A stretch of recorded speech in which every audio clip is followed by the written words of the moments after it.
Act. In order to maintain social distancing and other health protocols at public gatherings, a limited number of staff and community members will be in-person attendees at this evening's regular board meeting. The following board members are in attendance: Tracy Miller, Allison Lasan, Christy Hassett, Jenny Prosnick, and Catherine Sells. Miss Angie Cox will be joining us in just a few moments. We will now convene into closed session as authorized by Texas Government Code Section 551, specifically 551.071, 072, and 074, and the time is now 5:49 p.m.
Doing okay. Yeah. Yeah. Oh, yeah, that's totally good. Appreciate y'all. What? Thank you. Appreciate that. Keeping my distance.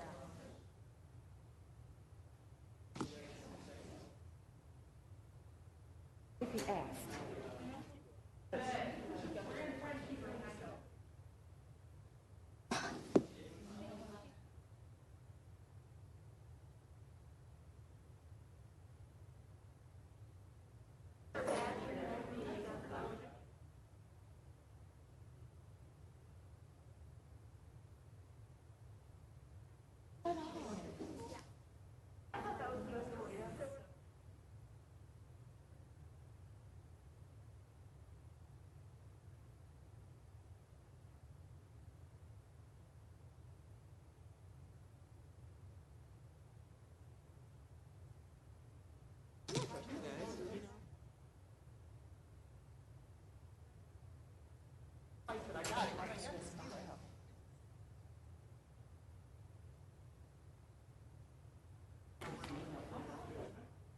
All about that. That's his mind.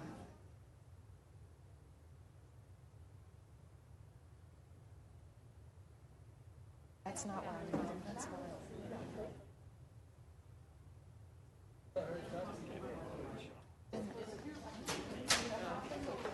So that, I mean,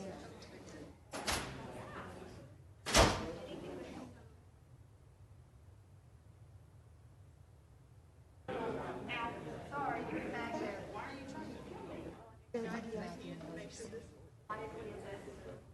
These references were.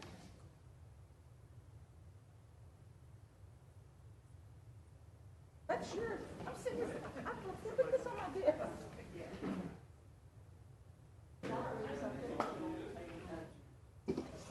Like a real live human being.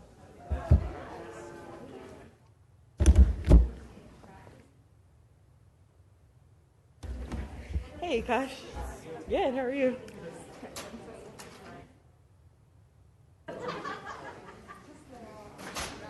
The records. Oh, yeah, because Ingrid had asked me, because HR is doing something similar when scanning in employee records, and we couldn't figure out what records are going and which ones aren't. So when it comes time for subpoena time, though, we need to. Exactly. So she should have started asking for the cum file. Okay. Oh, can you? I don't.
Ms. Sells, I can tell you this is the quietest this group is ever.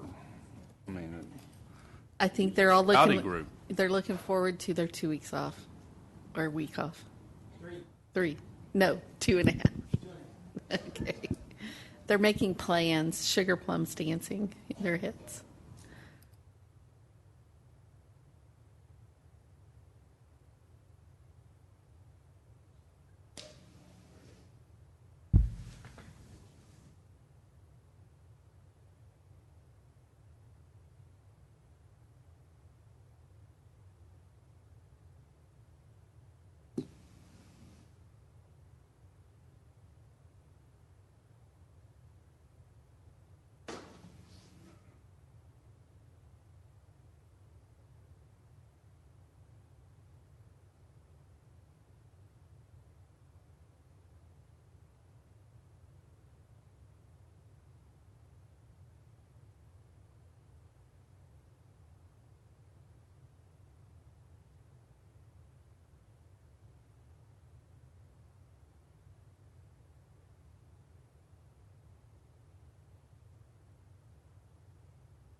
We will now reconvene into open session, and the time is now 7 p.m. Please join us in the Pledge of Allegiance and the Texas Pledge. I pledge allegiance to the flag of the United States of America, to the republic for which it stands, one nation, under God, indivisible, with liberty and justice for all. Honor the Texas flag. I pledge allegiance to thee, Texas, one state, under God, one and indivisible.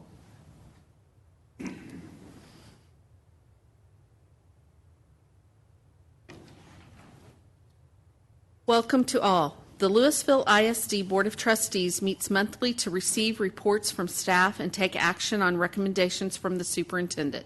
The board receives the agenda and all supporting documentation 10 days in advance of these regular meetings, which allows us to ask and receive answers to many of our questions. In addition, the board also meets in regularly scheduled workshops and work sessions where staff discussions and presentations are given for many of the agenda items. This protocol means lengthy discussion or a litany of questions on every agenda item often is not necessary, and as a board, we should have appropriate knowledge and preparation for responses regarding the content of our meeting tonight. First up is to consider action on items disclosed in closed session. Would someone like to make a motion?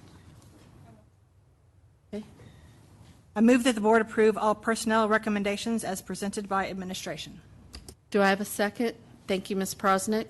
All in favor, say aye or raise your hand. Motion carries 6-0. Next up is General District Update on COVID-19 with Dr. Rogers.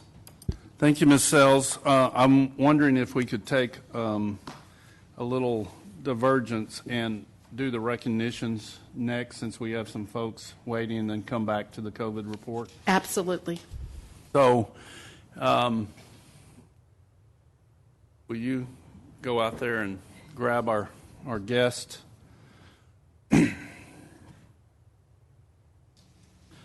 So if you remember, board, and I know you do, you approved both the principal of Hedrick Middle School and the principal of our DAP teams campuses at a board work session. So we just wanted to take the opportunity and officially recognize our folks. So first, we'd like to welcome, well, that'll work. Well, we'd like to recognize and welcome Ms. Shonda LaRoque, and she is our DAP team's new principal, and she was named that principal last week, December 7th, and of course she was recommended by administration and a committee. She's been doing a great job as the leader of our teams program, and so we look really forward to having her there in charge. And so, Shonda, if you don't mind, please invite your family up. And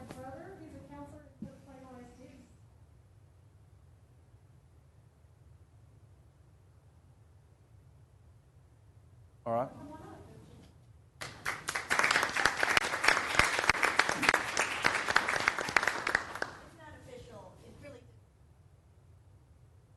All right, there's got to be a picture.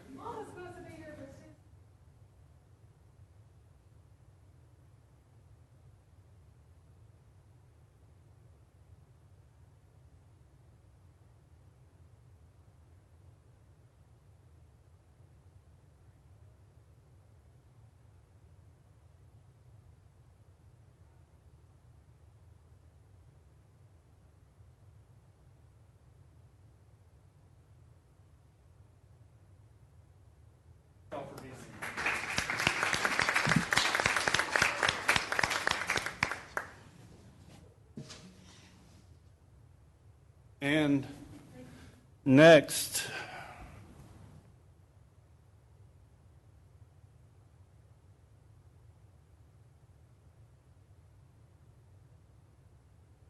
we'd like to recognize and welcome Ms. Linda Cragen, who is Hedrick Middle School's new principal. Just a reminder, she was named the principal at our November 13th special board meeting, and once again, recommendation from administration and a personnel committee. And so, Linda, we'd like for you, if you don't mind, to take the opportunity and introduce your guests, your family. This is my daughter, Maddie. She's also.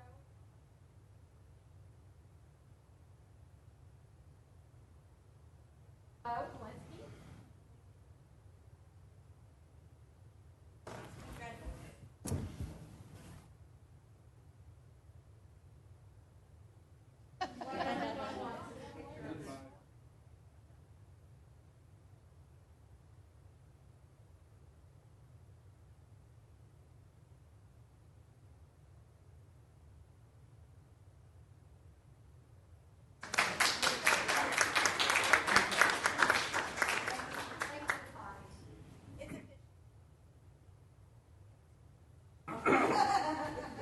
Yeah. We've been getting our money's worth already out of Miss Cragen, so. All right, we do have a couple of other recognitions, so Ms. Brim, here we go. Flower Mound High School's girls cross-country team recently competed and won the University Interscholastic League's 2020 State 6A cross-country meet at Old Settlers Park in Round Rock, Texas. With a combined team score of 75 points, the Lady Jags were led by junior Natalie Cook, who finished 7th place overall with an 18-minute 5-second time, junior Allison Buemi, 13th place with an 18-minute 19-second time, freshman Samantha Humphreys, 16th place with an 18-minute 26-second time, senior Miranda Vreeland, 29th place with an 18-minute 56-second time, junior Virginia Knight, 31st place with a 19-minute 1-second time, and senior Hannah McLaughlin, 37th place with a 19-minute 7-second time. FMHS Cross Country is led by head coach Andrew Cook and assistant coaches Clint Davidson, Jacob Mills, and Melissa Cook. Congratulations, Lady Jags. LISD is proud of you.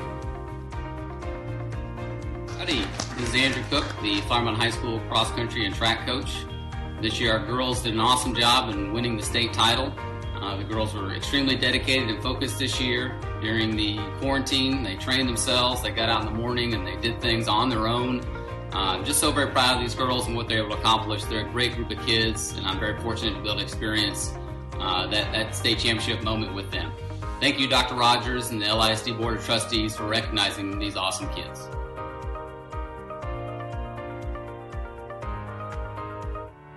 Lewisville ISD STEM Academy at Valley Ridge is one of 8 schools selected for the Sandy Hook Promise Start With Hello Week Awards. Sandy Hook Promise, a leading youth violence prevention organization, launched the awards in tandem with Start With Hello Week, its national campaign to recognize school efforts to prevent bullying.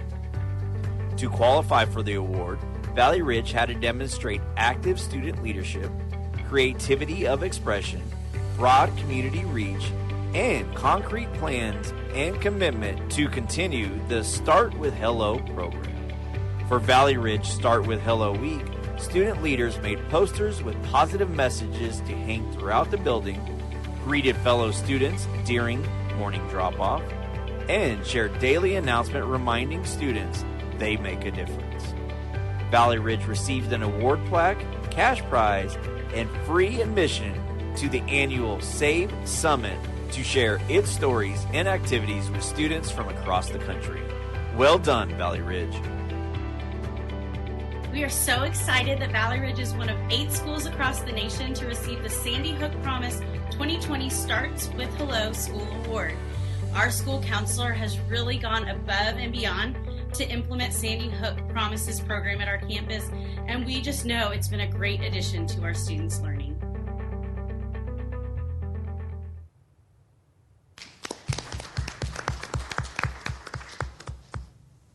So, Ms. Sells' board, to me, it's just amazing that the incredible, great things that continue to happen even during a tough year. So just really proud of Valley Ridge Elementary School and the Flower Mound cross-country girls team. So, okay, so now I appreciate the latitude that you let us move that in front of the COVID update. So here we go. Once again, just, and I know so many of y'all are at so many events, but, even during these tough times, to have all the different types of events that we're able to still provide these opportunities to our students, and just incredible. And of course, you see some of these, the one in the middle, and our great, LHS Student Council, and all the Christmas gifts that they provide to our students, and that's helped out by other student councils across our district. And you can see, of course, the cross-country team, but so many other great events. You see the top middle picture is the way that we still made sure we celebrated our veterans on Veterans Day. So just once again, appreciate all the efforts that our students and staff are doing. I wanted to update you a little bit on, we did ask our parents to give us an indication on by December 4th regarding their third 9 weeks pathway. And so you can see in elementary school in that first row, we increased the percentage of in-person from the second 9 weeks to the third 9 weeks by not quite, about 2.5%. And so you can see it's really a little over 500 students, 515, I think, to be exact. And so that's a great indication of the things that are happening in person at our schools. And to be honest with you, with the surge, we really didn't know what to expect. We didn't know if folks would sort of swing the other direction. In secondary school, we increased our percentage, and when you look at the numbers, 16,934 versus 16,937 for the third 9 weeks, that percentage goes from 59.4 to 60, but that's because we had about 400 early grads, and so, of course, the denominator is gone down as far as 400, and yet, so we continue to increase in person in our secondary. And then you can see Virtual Plus increased a little bit from 4,034 to 4,232. So our parents are taking advantage of the options that we were given. We talked about this several times, and please know we continue to have a lot of discussion about how do we find or try to reach our no-show students. And so Kathy Bray and Dr. Fitzhugh and the attendance clerks are working tirelessly to do that. There were September 28th 593 students that we just didn't know where they were. I mean, even after numerous contacts and attempts to contact, you can only follow the trail so far if they don't leave a forwarding address or tell you what school they're going to when they enroll somewhere else. And through a lot of hard work, they've reduced that by not quite 400 students, but we continue to work on that. We actually are continuing to talk about other plans that we have to reach out to not only students that are no-shows, but particularly students that were originally planned to be enrolled in pre-K, kinder, and didn't, aren't participating. So we have a lot of plans coming up as far as reaching out and continuing to try to get those students back to school. I wanted to, appreciate the input that Jeremy Turner has provided through Texas Central School Bus, our bus transportation company. Just to give you a little bit of idea, comparing last year to this year, we last year ran 230 routes, and you can see the breakdown between regular and special ed routes.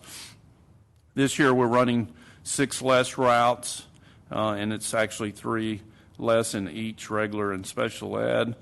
Our ridership is only about 60% compared to last year, which really is not a surprise. If you remember, we actually did a survey of parents saying, who could bring their child, to school if they would be willing. And so you can see that, the total is, last year we transported on average about 13,000, and you can see the numbers.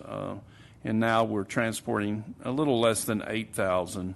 And you can see, we still transport a high percentage of our special ed students as far as their special ed routes, but much lower as far as regular routes. And just kudos to our bus drivers and all the great things that they've done to help mitigate COVID. And just a reminder to our parents and board and staff is after every bus route, they disinfect the bus. So that means they do it 6 times a day, 3 routes in the morning, 3 routes in the afternoon. And of course, kudos to the board because that comes at an added expense because those people are working longer, and so we pay that expense.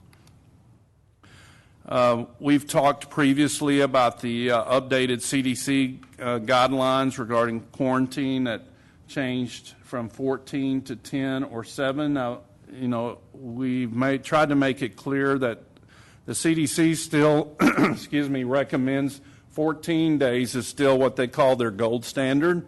If in doubt, that's what they would prefer, but they did change and allow 10 days or 7 days. And so this was a great graphic that Denton County Public Health created that we just wanted to share, and we'll share this in other places, that sort of shows how the quarantine works as far as day 1 to day 14 or day 1 to day 10 or day 1 to day 7, and you can start being tested and need to have a negative test on day 5, 6, or 7.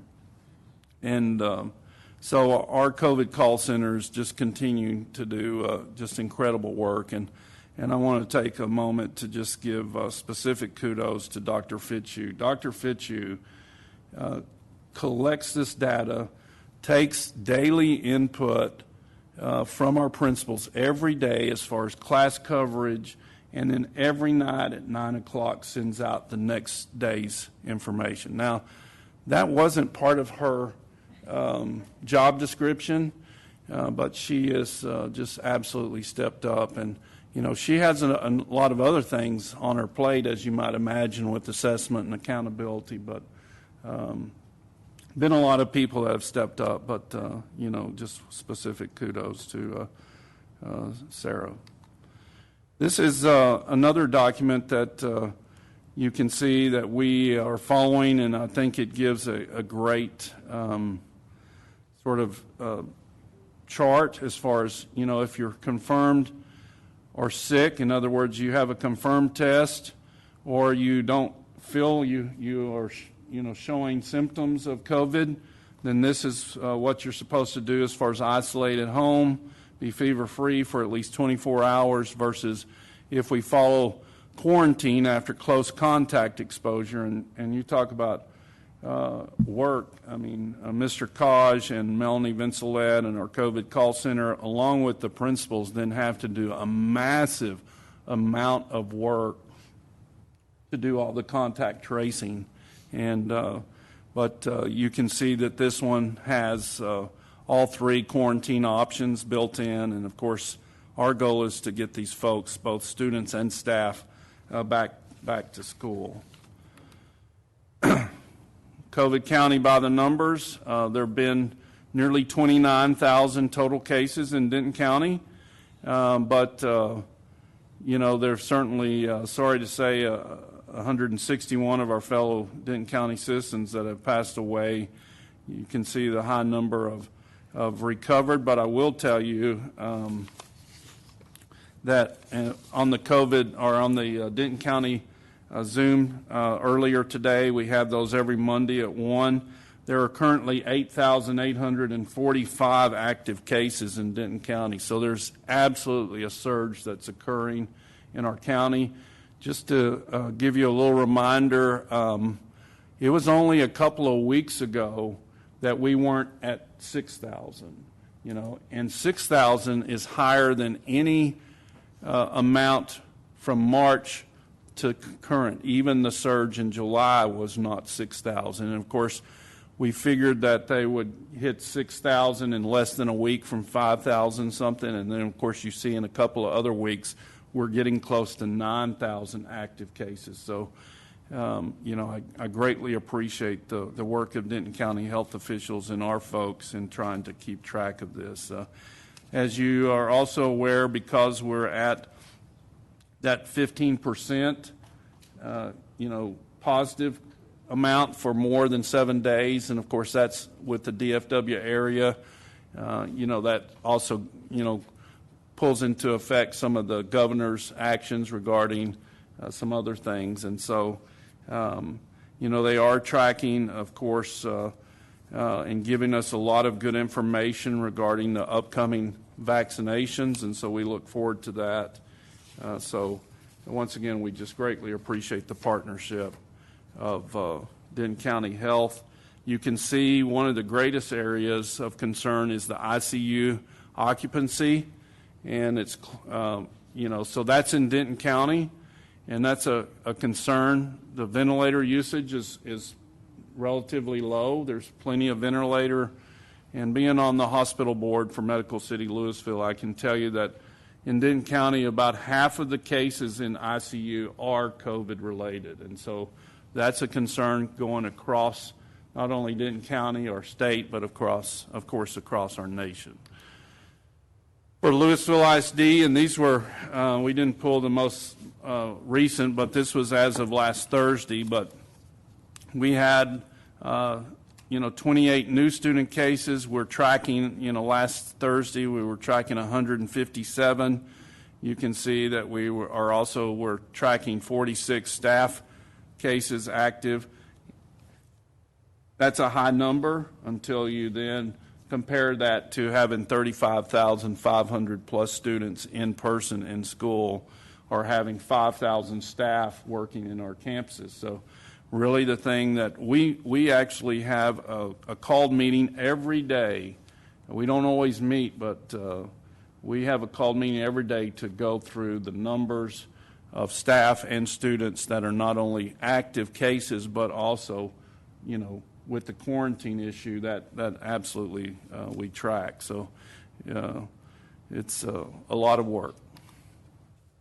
Employee Services, Ms. Smith continues to keep us updated, and I pass this along every week to the board.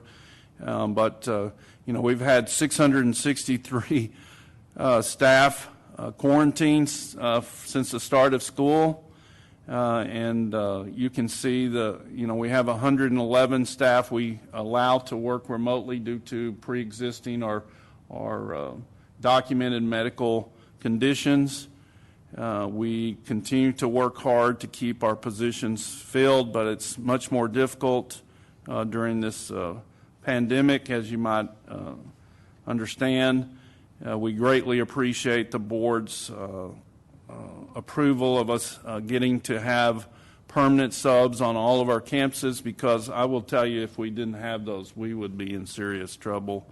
And we're trying to expand that. You can see the overall fill rate for the last 3 years, and we feel pretty good, sorry to say, with 74% fill rate, because it's not a struggle that just LISD is having. So one thing that we do need to discuss, and we'll bring it back to you to discuss if the federal government doesn't help us out, is you have to remember that the CARES Act, which really helps us, provide some coverage for staff, and it provides some rights to staff, employees all across our nation regarding child care and other things. It expires December 31st. And so you can see in August we had 10 applications to use their 10 days of quarantine. And you can see that very few folks took us up on some of the other options that they have with the CARES Act. You can see sort of how it grew in September and October. We had 39 applications in October of staff to use their 10 days of quarantine allowed under the CARES Act. And you can see, the child care thing actually, lessened. The good thing about most of our employees that are quarantined is they continue to work from home. So it's really not like we're paying them to sit at home. They're still working full-time, teaching their classroom, so on. It does, of course, mean that we've got to find someone to be in the classroom while they're teaching remotely. And then you can see in November there were 45 applications for up to 10 days, but no child care requests. So it is something that we will discuss further with you in January if the federal government does not re-up the CARES Act. And so I just wanted to give you a little bit of a preview of that. While we're talking about that, and this isn't in the slide, but I want to give kudos to Ms. Trevino and Dr. Courtney Hart. If you remember, board, back in June, July, somewhere, it seems like years ago, we had talked about the LEA reimbursement program where we could get reimbursed for our expenditures up to 75% from March to May. And so thanks to their great work, we quickly submitted everything that we were supposed to. Thanks to Rosemary's keeping the tabs and the classification of COVID-related expenses, it made it much easier. We submitted $400,000 plus in expenditures and that were just only COVID-related for that period from March to May. And we got word, we had to submit that by September 30th, and we submitted it early.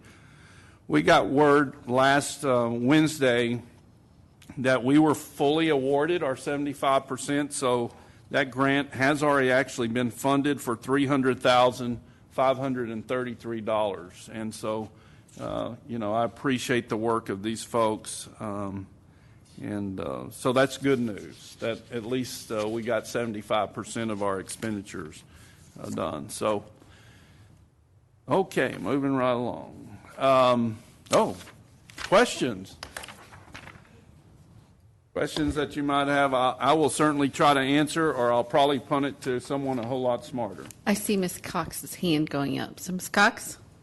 Just a quick question and just a comment. So thank you to everyone. I mean, everyone is continuing to work so hard, but I continue to be amazed by the staff and the leadership that LISD has, your hard work and continued effort. So greatly appreciated, and thank you so much. I appreciate it. My question is the 593 students, or the students that we have unknown, do we possibly have a breakdown of, okay, it's elementary, it's middle, it's high school? Do we know, like, the breakdown of what that is? Yeah, and of course that did dwindle, but I promise you we do, and we can provide some of that data. Ms. Bray provided it to us because we're certainly going to, try to find other ways to try to find these students. And it's a struggle. I mean, that I've had discussions with my colleagues. I mean, it's a struggle across the state trying to find where these students. Most of them are younger students. But we'll absolutely provide you a breakdown of that information. Are there any additional questions, Mr. Miller? Thank you. I agree with Mrs. Cox. A lot of work. Appreciate the insights, the actionable insights that come from Dr. Fitzhugh and the call center, and Melanie and Dr. Talbert. Two things I wanted to mention. One is, you remember we received an email on Friday, I think Rod Distro, think Ian Frank, you can reference the email. And in that I went back to the board book because we just received that graphic that you had that has the 5 to 7 days. And a thought for consideration would be if we could just visualize that for every day. So the issue with that, when I read it, is it has the weekend in it. So the 5th day actually occurs before Monday, but they go test on Monday or Tuesday. They have that 2-day window that they can go test if there are no symptoms, et cetera. And so I think it would provide some clarity and maybe reduce some of the communication, right? People would say, okay, well, here's where I'm at on that spectrum. So if I'm infected on Monday, 5 days, no symptoms, test. If I'm infected on I know it seems remedial, but I think it would reduce some of the Yeah, I think, Mr. Miller, and correct me if I'm wrong, Dr. Fitzhugh, we actually have put that picture, that table on the actual form to help inform folks that contact us that here's how it works and track the days. Is that right, sir?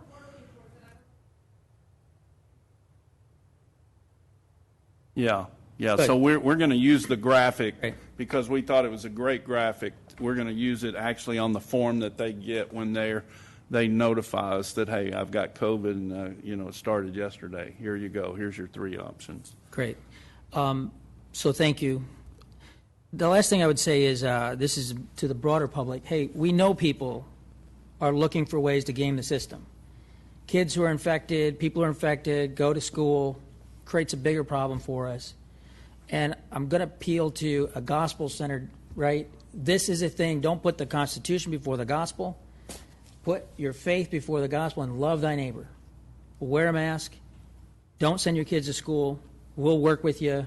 But I think we see some of these things are escalating because we're just not using good judgment in our own homes. And I'm not pointing the finger at anybody, including myself. I walked in here and I didn't have a mask on. Nobody stopped me, right? So I get into that too, but just, reminder, hopefully we're close and we need to finish strong in this and not create bigger issues because I think we all would say we know people close to us getting COVID. And some our age or older that it's becoming personal. It's not any different than the flu. Come on, love thy neighbor and just show some compassion. And, I'm talking about sports teams, theater teams, band teams, cheerleaders, whatever, non-clubs, just, want to make that appeal because I think it's an opportunity for us to really lead by example, not just in administration, but in our campuses and for people to love thy neighbor.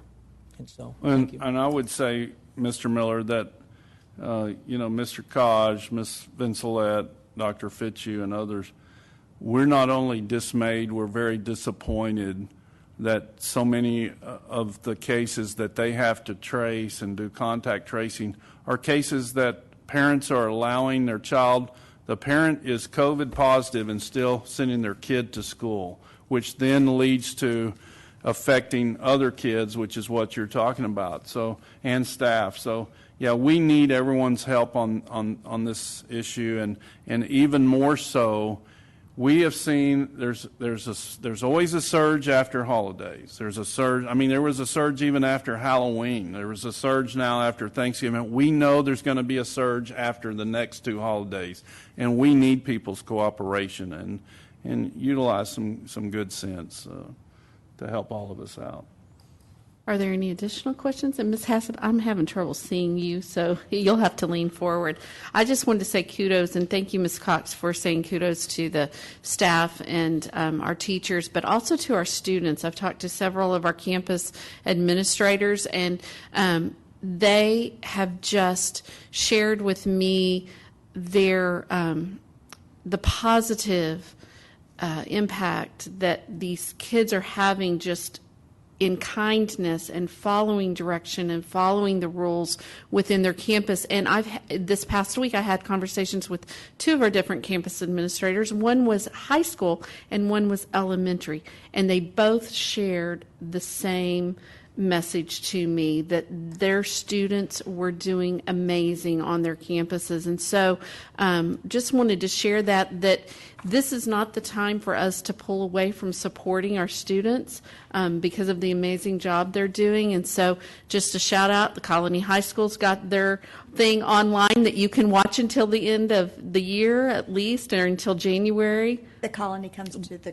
Christmas comes to the Colony, but we've also got a football team that's still in the playoffs, and we've got bands that are competing tomorrow that you can, for $12, watch all of those bands compete. So please continue to support our students, and in doing so, you also support our administrators and our teachers on those campuses also. So shout out to them, but good points. And thank you, Dr. Rogers, for such a detailed but also something for us to feed on. The other thing I wanted to ask, and this is just a question in order for you to clarify, when we receive emails and people are they are giving us details about things that are happening in other districts, such as Frisco or Rockwall or Arlington or Fort Worth.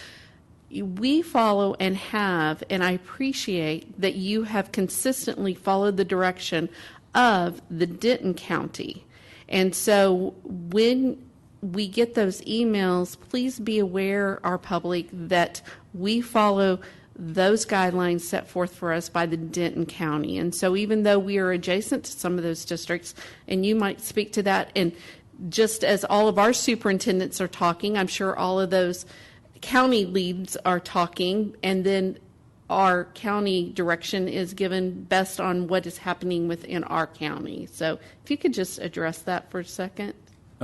Yes, Ms. Sells, it's hard to, ever since this started, to say that we're going to follow the advice of medical experts and not follow the advice of medical experts. So, so there's no doubt that every county's a little different. But, for us, we have followed the guidelines of CDC, and we've caught a little bit of flack, when others have sort of moved into a little different quarantine method. And I'm not saying what's right for them, is wrong. I'm just saying that, for us in Denton County, we've tried to be consistent following the advice of our medical experts. And we have leaned heavily on the expertise of Denton County health officials. They have been incredible. And, some of our folks are in daily contact with them. And then, of course, following the guidelines of CDC. So we'll continue to do that until we don't have to mess with COVID-19. So okay. We're all looking forward to that day. Okay, thank you very much. Okay, moving on in the agenda. Persons desiring to address the Board of Trustees had the opportunity to fill out a speaker's card, and we have no speaker's cards tonight. So we will continue on to our public hearing for targeted improvement plans, and we will now conduct that public hearing on the targeted improvement plans. Dr. Rapp? Yes, Madam President, members of the board, we are required to hold a public hearing on the targeted improvement plans that are before you this evening. They are an action item later in the agenda. TEA is requiring a public hearing for these plans. They were provided for discussion last month, and the plans were posted online as required as well prior to the public hearing. We have a presentation. no, Okay, just wanted, because my notes say something a little bit different. yeah, no, Okay. I got you. Okay, so the public hearing on the targeted improvement plans is now open. If there are any persons present who would like to speak to this topic, please come forward at this time. Seeing as there are no speakers, I declare this public hearing closed. Moving on to consent items. And Ms. Sells and Board, I just respectfully, the first item on consent is from our prior work session. I just respectfully like to talk to that item specifically. So that's about the selection or approval of RFQ 2680-20, architectural and related services. So, some great questions asked by our board late last week. And so one of the questions was, it's a change from us. When we went from one architectural firm to two, that was a change for us. And now we were looking to expand that from two to possibly three or more. And so one of the questions I was asked was, because there were four groups that were relatively close in their scores, is would we consider four architectural firms? A reminder to the board, as I know y'all are aware, this just creates a pool of architects. Every construction project still comes to you to approve the architect of each project. And so my answer to that question was, well, let me check with the committee, because I believe, it was my belief that they certainly deserve the right to have some input since they put forth all the work. And they were all in favor of that, and we're all very open to that. And so we absolutely request that. I just, remind the funds for all these services come from our bond funds and any, of course, possible future bond funds, and of course it comes also from construction and facility services budgets. And so we do sometimes reach out to our architects for other projects, like, hey, we need a parking lot, or we need, this type of things that require architectural services. So, anyway, I will absolutely try to answer whatever questions, but I wanted to speak to that item. Okay. So, would someone like to make a motion, or are there items for being pulled for separate consideration? If you have an item for separate consideration, please let us know. Ms. Cox? I just want to clarify, is that item being pulled already for a separate consideration? Yes, I'm requesting that it be pulled, Ms. Cox. Thank you for that clarification. And that is 1A, excuse me, 1A. That's J1A. Yeah, J1A will be pulled. Are there any additional items from trustees to be pulled? Okay, seeing none, could someone please let's make the motion, pulling that item, and then have a second, and then we'll have discussion. Or we'll have the vote on the remaining consent, and then we'll let somebody else make the motion on that. I move that the board approve the consent agenda items as recommended by administration, with the exception of the following item, J1A, which has been pulled for separate consideration. Thank you, Ms. Prosnick. Do I have a second? Ms. Lasan? All in favor, if you could raise your hands or say aye. Motion carries 6-0. Thank you. Now, if somebody could make the motion for 1A. Ms. Cox, would you like to do that?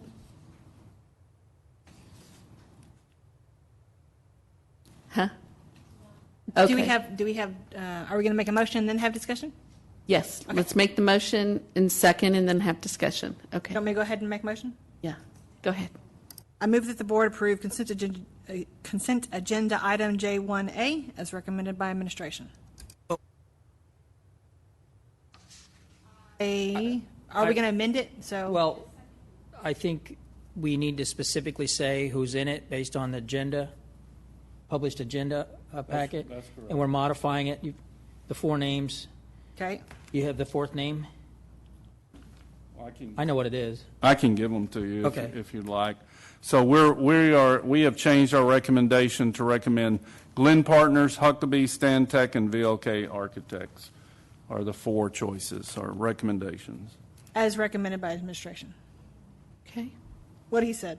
Yes. Thank you, Ms. Hassett. We'll get that. Do I have a second on that motion? Second. Thank you, Ms. Lasan. All in favor? If I could- What? I No, just want to be we've got to clear have that- discussion. Sorry. That the item will be memorialized with specificity around the four vendors. So there's So no all four would be document- included. There's, So I recommended that J1A would be approved with the four vendors Dr. Rogers okay, had mentioned. so we will write the All motion four. that way. Yes. The motion will be written as he spoke, the four vendors. Where's Deanne?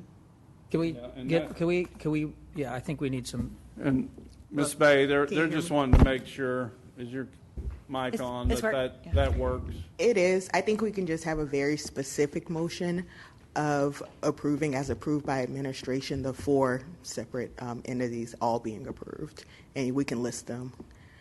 So, Ms. Hassett, if you want to make the motion as approved by administration, listing the four that will be approved. Listing the four. Okay.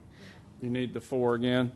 Yes. Okay, the four are Glenn Partners, Huckabee, Stantec, and VLK Architects. I move that the board approve consent agenda item J1A with Glenn Partners? Partners, VLK, Huckabee, and Stantec, as recommended by administration. Okay. Thank you for that clarification. The second? Continue as the second, Ms. Lasan? Okay, now for discussion. Ms. Cox?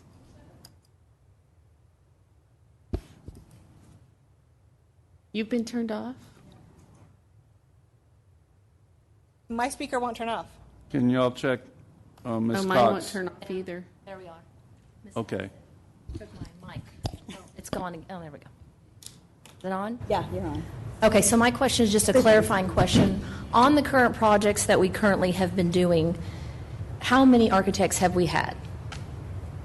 Yeah, we have currently 2. That's Huckabee and Stantec. Okay, and so then the projects that we have foregoing, coming up with our, several years projects, is it more projects that we have on the table than we have currently done already with 2 architects? I don't know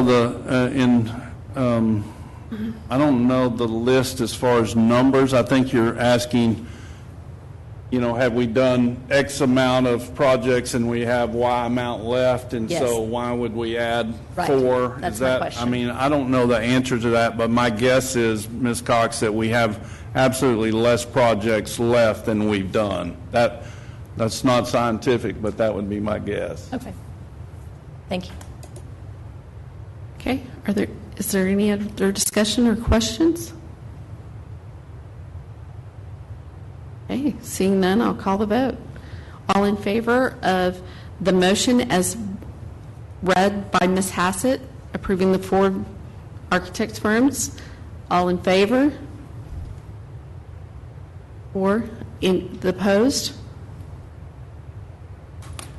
Motion carries 4-2. And let me move down. Now we are on to information items. Up first is Dr. Rapp. Yes, I'm going to ask Danielle Emery and Esther Montanez to come up to the podium. They'll be presenting our bilingual ESL annual update for you this evening.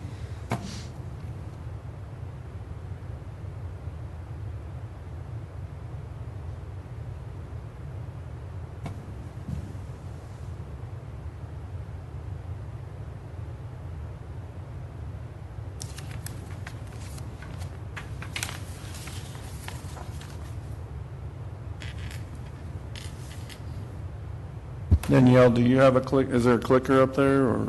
There is a clicker. Okay, I up wanted to there. make sure. Good evening. Thank you for having us here tonight to give you our annual bilingual ESL program update. We're going to cover a lot of the same things we've talked about in the past, our program participation and data, some comparisons between the district and the state, our in-person and virtual pathway students, the summer student support that we had, and then looking ahead at student projects and programs in the summer. Our trend has continued to go up every year, and these are the numbers just since 2009.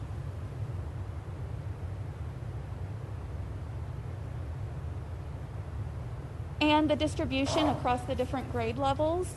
As you can see, our first grade numbers are a little bit higher this year. That's the first year that we have a bunch of students that are enrolling. And then it tapers off as our students grow in their proficiency and exit the programs. This is a comparison between LISD and Texas. This year, TEA released some fact sheets about the ESL population. And for the district, we are at 18.4% that are language learners out of about 50,000 students. The state has 20% of all students that are being served as language learners out of about 5 million students. This is another comparison between us and the rest of the state. So across the state, about 90% of students are Spanish speakers. But in our district, that number is lower. Our percentage is about 72%. And we have other languages that have much higher percentages in comparison to the rest of the state. So while our Spanish speakers are the majority of the students that we serve larger percentages in all of those languages that are shown there. The state has about 120 languages. We are serving students from about 70 different language backgrounds. Because of that difference in the Spanish speakers versus other languages, you'll see that our program participation compared to the state is also a little bit different. So the state of Texas has about 45% of their students being served in dual language, whereas we are serving about 34%. We just don't have as many Spanish speakers in comparison to the students that would participate in English as a second language. And so our ESL numbers are at 64% as compared to 50% by the state. Something that is a real celebration for us is when we look at the refusal rate across the state, the parents who choose to refuse services, the state percentage is 4%, and we are at less than half that at 1.7%. It's currently 142 kids, and it is a significantly less number than you see at some other places across the state.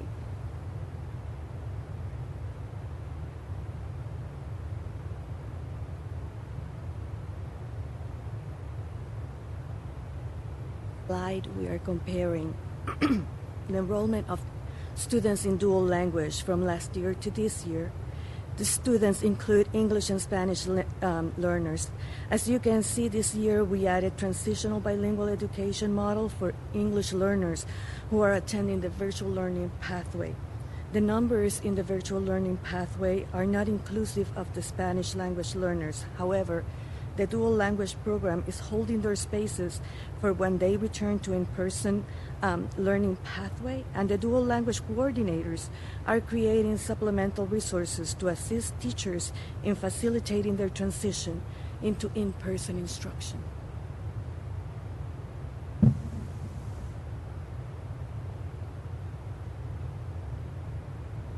The ESL program participation breaks down into two different program models. The first program model that serves the larger percentage of our students is the content-based ESL, and that is where all of the content area teachers that a student has are ESL certified. This is very common in our elementary schools. The other program model is ESL pullout, and that is where the ELAR teacher is ESL certified, and maybe another content area teacher is as well, but it's not all four core. It's at least that ESL ELA teacher. And that's where about 43% of our students are served. This is the number of our students who have achieved English proficiency over the last few years. And as you might recall, back in 2018, our numbers went down. There was a change to the way that the listening and speaking assessment was given by TELPAS. And it was really a struggle for some of our kids. There were it was a lot of glitches that first year in that system. And by the next year, a lot of those problems were solved. But this past year, we've actually been able to get 491 students prove that they were proficient in English and exited language services. And so it's been a nice increase over the last couple of years. Our graduation rates are also continuing to be higher than both the state and Region 11. This is from the TAPER reports, and so they're a year behind. So this is actually the 2019 information that just came out. But as you can see, we've continued to be higher than the state and the region every year.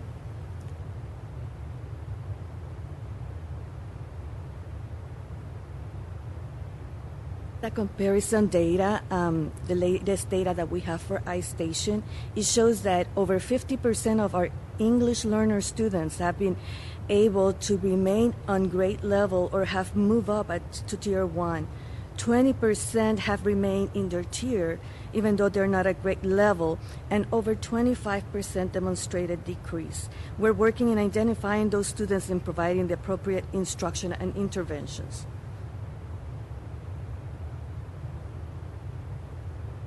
We have been looking at where our English learners are, if they're being served in person or in a virtual setting. And in the first 9 weeks, we had about 55% of our English learners that were being served in person versus 40% virtual and then 5% in that virtual plus. As we shifted to the second 9 weeks, it has increased greatly in that in-person participation, and we're now up to 69% with 28% choosing virtual.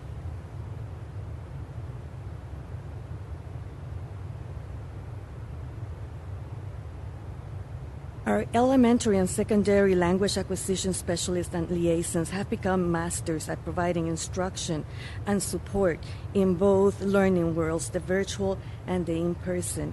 At the elementary level, they provide scaffolds for students in small groups, tutoring for newcomers, and ongoing communications with staff.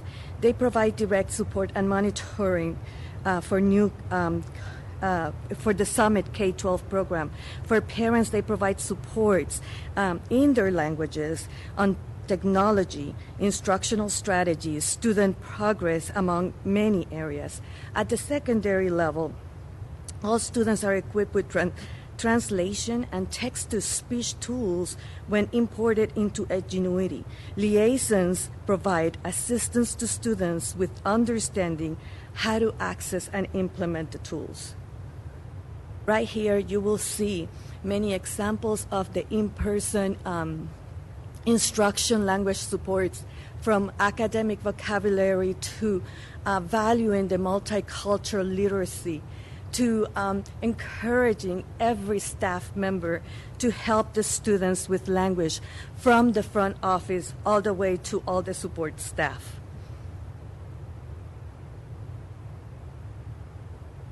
Summit K-12, as we have mentioned before, is a program for English learners in K-5.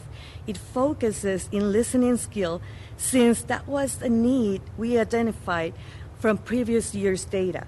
The basic overview includes foundational, high frequency and academic vocabulary, noun, verbs, adjectives, and many other aspects of language. This program is monitored by the language acquisition specialists for all students in virtual that are English learners. Footsteps to Brilliance is a program that's provided for students, a supplemental digital resource that's provided for students in K-3.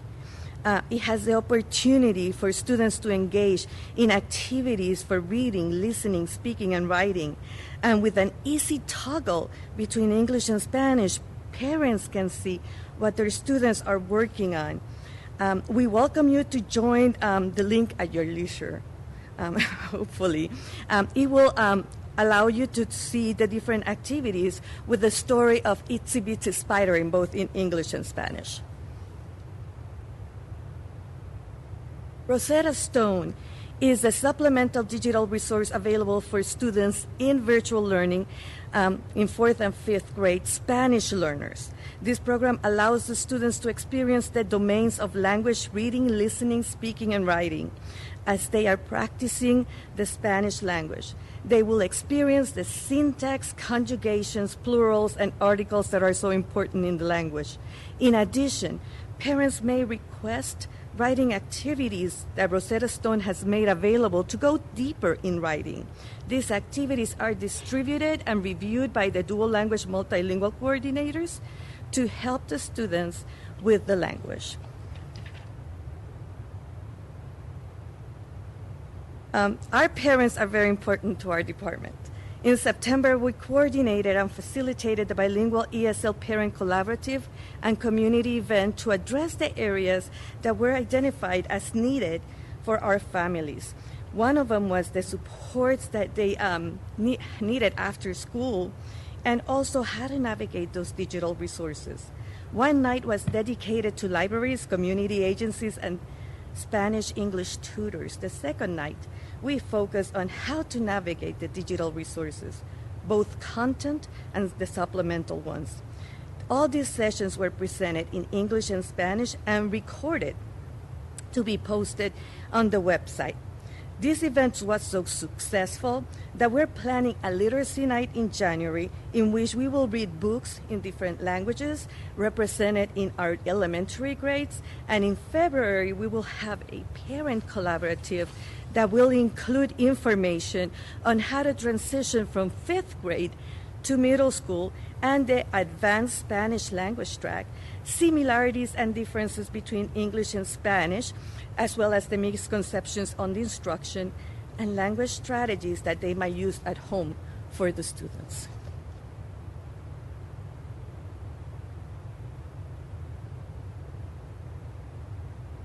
At the secondary level, we have incorporated a couple of really strong digital resources for our students. This is available to beginning and intermediate ELs that are either virtual or in person. And if the students make that transition between the two settings, they still have access, and it's a seamless transition in that program. Rosetta Stone, like elementary, we are providing this to get that work individually for those students in reading, writing, listening, and speaking. And then we also incorporated the Saddleback Digital Library. It has it's a great resource for high interest books that are written for adolescents, but at a reading level that is more appropriate for beginning and intermediate English learners. And looking back to last summer, a little celebration that we wanted to have was that we were able to provide SOAR again, but it looked a little bit different this year. So this was SOAR Away Together. And we had 50 students who signed up for WebEx meetings throughout the month of June. And they were just practicing language. And a lot of their families and younger siblings joined in, which is really exciting. It was not just a WebEx for that one student. This was a family event for some of our kids, which was really exciting.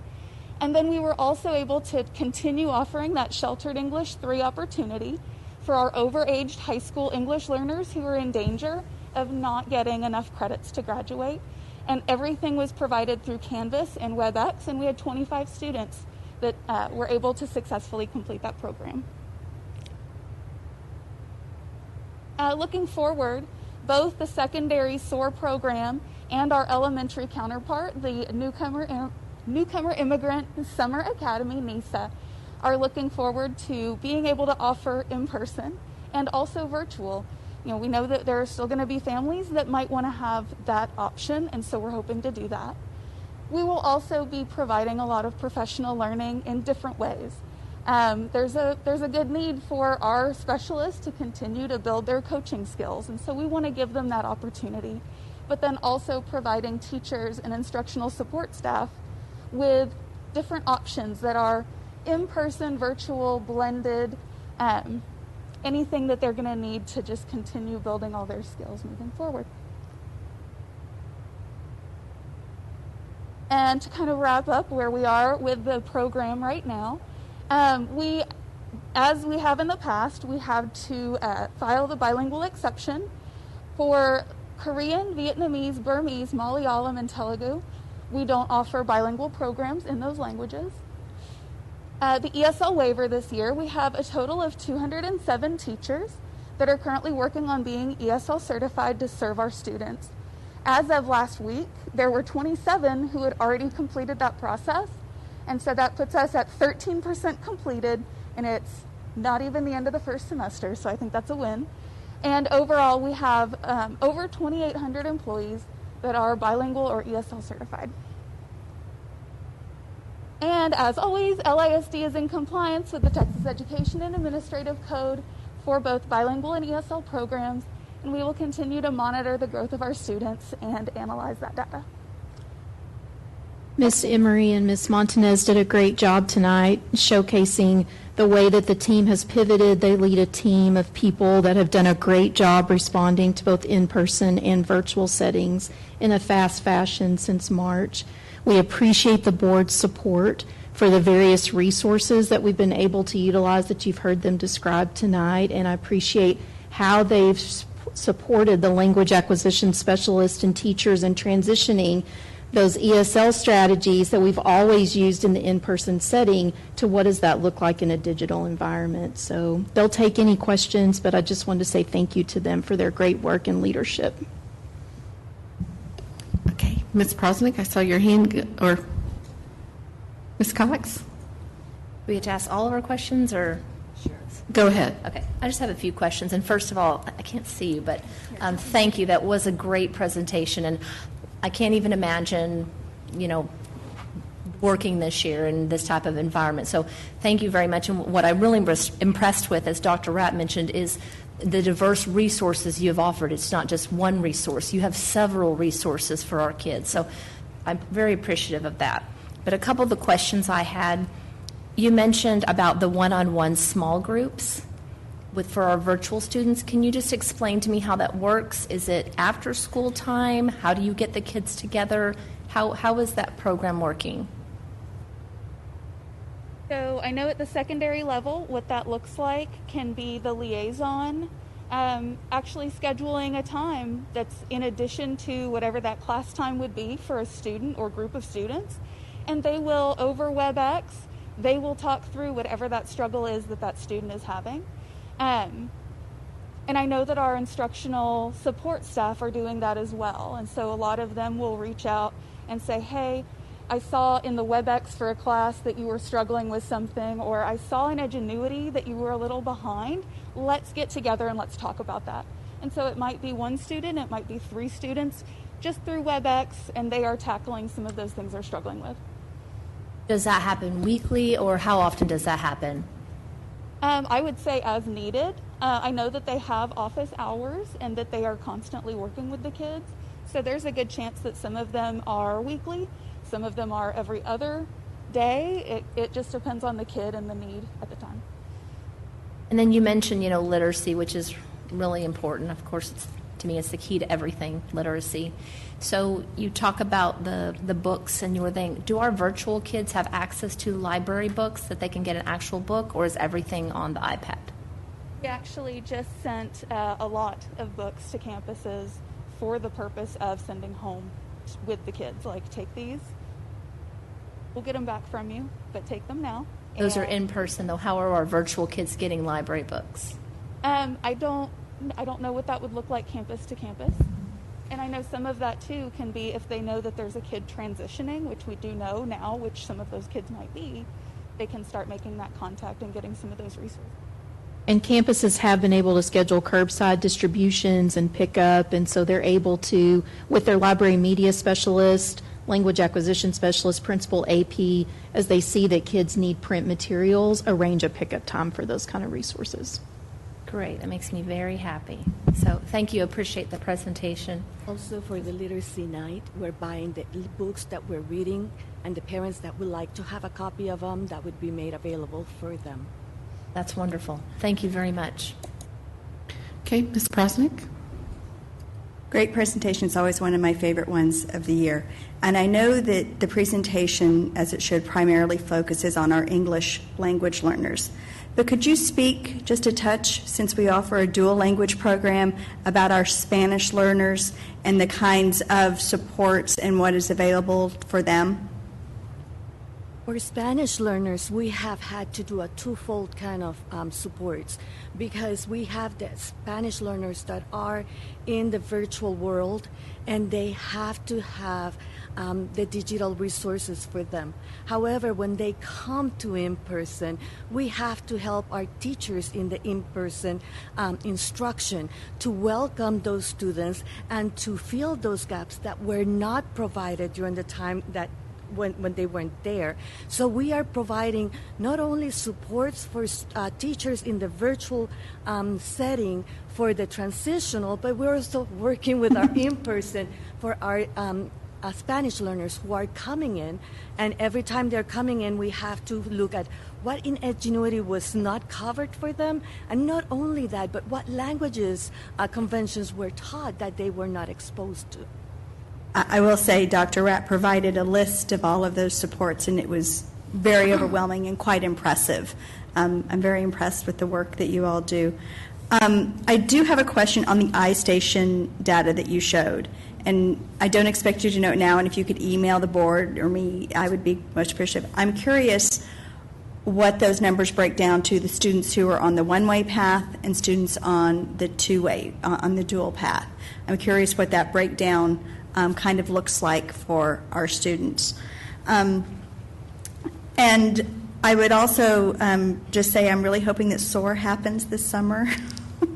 I know that those funds were carried over from last year. Dr. Hart does such a good job with that, that those funds were carried over for this year. But I will ask you this, and Ms. Cox asked it actually the other night at a middle school we were at, and that is COVID has certainly taught us to be flexible and do things differently. So what will you keep? What have you learned that you're like, we never did it this way before, but we want to continue to do it this way? Specifically for SOAR Away? SOAR, anything. In general? In general. You spoke of SOAR and being able for it to be more, if you will, a family kind of thing because it was virtual instead of, I still love the kids and stuff. There was so much value to being able to have those conversations, not just with the student, and you're just practicing language skills. You're just practicing that conversational English. But the fact that the families were joining, and it was just fun. It was fun, and it wasn't, you're not getting ready to take a test. You're not getting ready for any big thing. It was just fun language practice. I think that that's something that we definitely want to keep around. Being able to include the families in that was great. But at the same time, having the kids there and doing a lot of that, the big project-based type of work that they've done is something that we want to have. And so having the opportunity, hopefully, to do both and to have both programs running based on what the kids need and the families want would be ideal. Are there any additional questions or comments? Ms. Hassett? I'm afraid to touch my mic now. Thank you for the presentation. I definitely concur and want to echo the sentiments from my board members that y'all have done an astronomical job. This has been a pandemic year. I can't imagine, I have one senior in high school still. When he was at home learning, he was struggling, and he can speak English. And so I can't even imagine if I had to learn and sit down through learning multiple classes online, and so y'all are doing an amazing job. So thank you. Three questions. I'm assuming that the kids have to come back in person to take TELPAS, the virtual students? No? Since the commissioner is requiring students to come back for STAR, I could only assume he would also, okay. Just assumption. Then you said for the virtual students, you're using the late transitional model. So could you explain that a little bit? For the students, English learners in virtual setting, they're getting the transitional model late exit. And the reason for that is they're taking most of the instruction in English. We are continuing providing Spanish supports in mirroring the Edgenuity lessons. So if a student needs the support in Spanish because their language is not there yet, the teacher can come and pick up from those lessons and support the language and the content, and then transfer all the knowledge into English. That makes sense. Thank you. And then a second question, actually kind of similar to Ms. Prosnick, was you have the parent collaborative that you have. What other things have you learned this year that have been valuable in trying to get parents to understand and engage with learning with the ESL and dual language students? How can we continue what you've learned to help continuing to engage them throughout the year? I think the virtual setting, the digital world, has opened a lot of doors for our families, and we can include them. And not only we have to include them in a block time, whether it's convenient for them or not, but we can put it in our website so they can access those books, or they can access those readings, or they can access those sessions of the libraries anytime they want to, at their convenience, in the language that they need to address it. So I think it is something that I would like to keep going. Thank you so much. Okay, are there any additional questions or comments? Dr. Rapp, could you remind me, in fall of 2020, the student performance, when was that iStation done? So the beginning of the year happens in October, some September, but depends on if it's kinder through 5th. And then when will the next iStation report So the next round of iStation for middle of year, I'm looking at Ms. Gall, January. Okay. When you get that data, do you break it down by who is in person and who is virtual? Do you look at that in terms of providing support to these students? Our campuses do, as they're doing their literacy check-ins. They know, obviously, who's in person versus virtual, and they're closest to the students in terms of what interventions are needed and how to serve them. Okay. Yeah. Okay. And then just also echoing the sentiments of the rest of the board members, kudos to you all, and great job. And I am excited about the continuing participation of the parent piece in this, because I think that that is so important to get these kids involved and even to lessen that 1.7 to even a smaller percentage, because as anything we've seen in this district, it ripples. And so when our parents see success and they can share that, then I think that those are just great things for our district. So if there's no other questions or comments, thank you so much. And I feel like I have to lean to see you. So thank y'all. And then moving on, Dr. Rapp, you're still up. Okay, so on the district improvement plan update, I appreciate the questions. Of course, in advance of tonight's meeting, the plan that you saw before you was the November progress report, and so we have been able to make some progress on the majority of our goals, as you would have noted in what was submitted. Some of the goal timelines are impacted due to COVID, but we are working to progress as well as we possibly can, but level orange has impacted some of those goals, as you saw.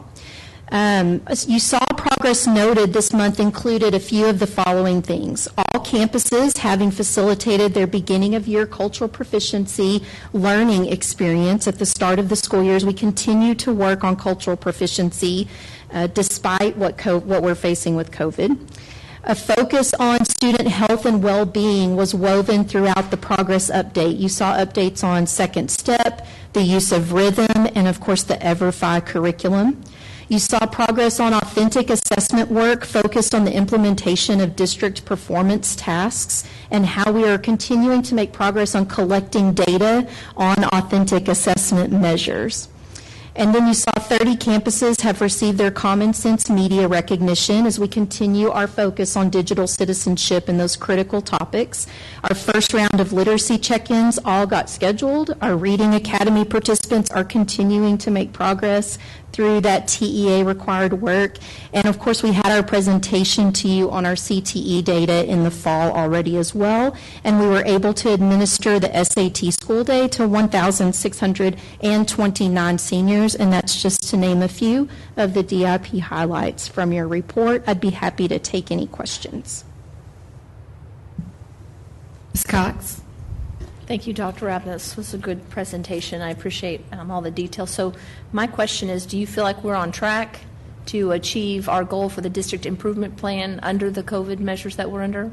I do feel like we're on track overall when you consider the whole school year.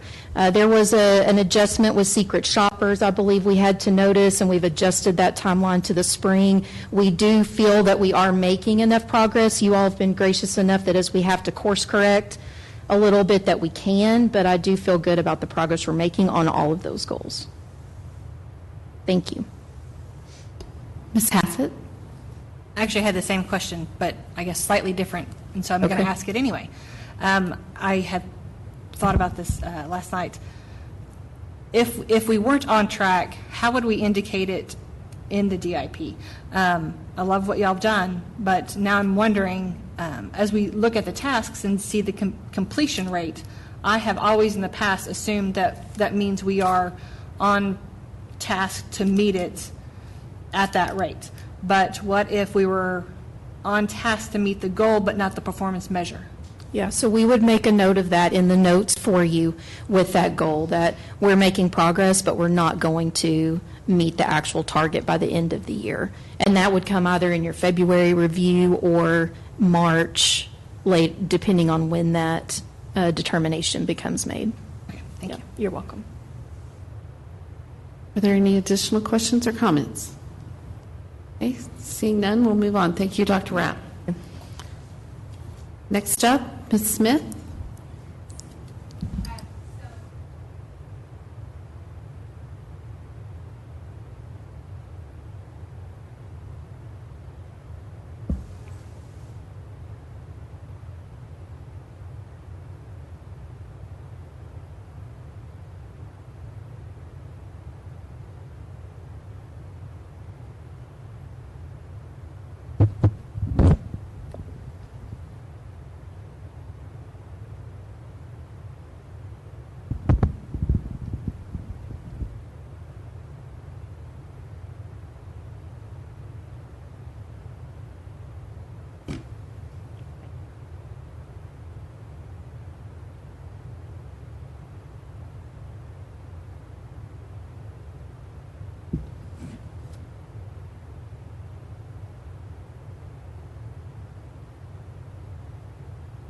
Okay, I think we're ready.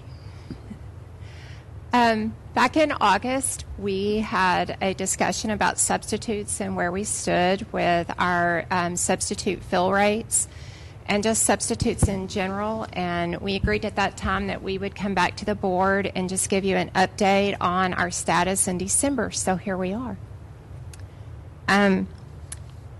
Our fill rate for 18-19 was at 87.7%, and then if you remember, in 19-20 it was 86.2%. If you were to ask in a regular year what I believe our goal should be for a substitute fill rate, I would tell you 95 to 97%. I think it's critically important that we focus on making certain we have a substitute in all of our classrooms so that classes can carry on.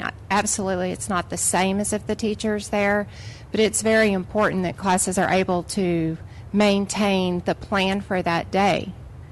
However, if you look at our fill rate this year, and Dr. Rogers shared this information earlier, our fill rate this year is 73.7%, and I have to tell you that when we can maintain in the 70% right now in the times of the pandemic, I'm actually very happy about that. I found myself sending an email to Dr. Rogers last week where I was bragging because our fill rate was in the middle 70s and we had fewer than 100 open positions, and I sent him an email and I said, this is progress, yay. And then I sat back and thought, oh man, I just bragged about a fill rate in the 70s. But with everything going on with the pandemic, it truly has been a challenge. You can see that at all levels, whether elementary, middle, or high school, we're holding in that 70% fill rate. I will tell you that as of today, we have 642 active subs. That means that they have substituted for us at some point this year. Obviously, those substitutes, choose and elect when they are not working. So I'm not saying to you that we have 640 subs actively working on our campuses every day, but those 642 have been active this year. And we were able to hire 78 additional subs during the month of November. So even though we're in this struggle, and the struggle is real and it's being felt all across the state of Texas, we are still being able to move the hiring forward. One of the things that I certainly want to commend the board for is raising our rates in August. I will tell you that in August, when you raised those rates, you allowed us to become competitive in the area. And although we still struggle, we're now not struggling because a district around us is paying at a higher rate. It's truly the struggle because of the pandemic. So our rates are competitive across the area. The shortages really are about the pandemic. And I do believe that our pay increases have made a significant difference. So I want to just talk for a few minutes with you about where we stand with others. Our department reached out and talked to some of our friends in districts, and their fill rates, this was during November, their fill rates were in the 60 to 65% as well when we were speaking to them. I would also like to point out that the districts that are around us that are using a substitute management system are seeing the same types of decreases in their fill rates as well. The Little Elms, the Friscos, the Dentons, they're struggling with their fill rates. Frisco's fill rate isn't as low as ours, but that is because their district is not using the same quarantining guidelines that we are using. And so we are all seeing the impact, whether we're trying to find substitutes, as a district, or whether they're using the substitute management system. It all boils down to supply and demand, and right now there is a greater need for subs than there's ever been. and there are fewer people that are wanting to sub during the middle of a pandemic. So things I'd like to talk about, and some of these I think are really key. Dr. Rogers alluded to this earlier. Our permanent subs are playing a key role into the success of us making it through the pandemic. We currently have one permanent sub at each elementary school, 2 at every middle school, and 2 at each high school.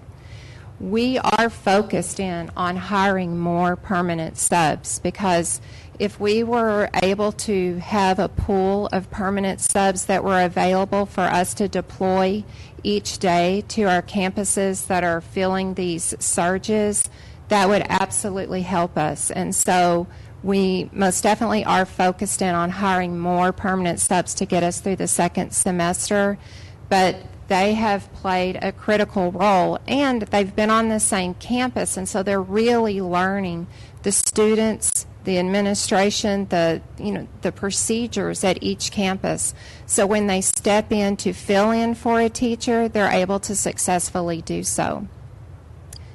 Another thing that we're doing is Dr. Rogers spoke about in his COVID update that we're having the daily COVID meetings to talk about numbers.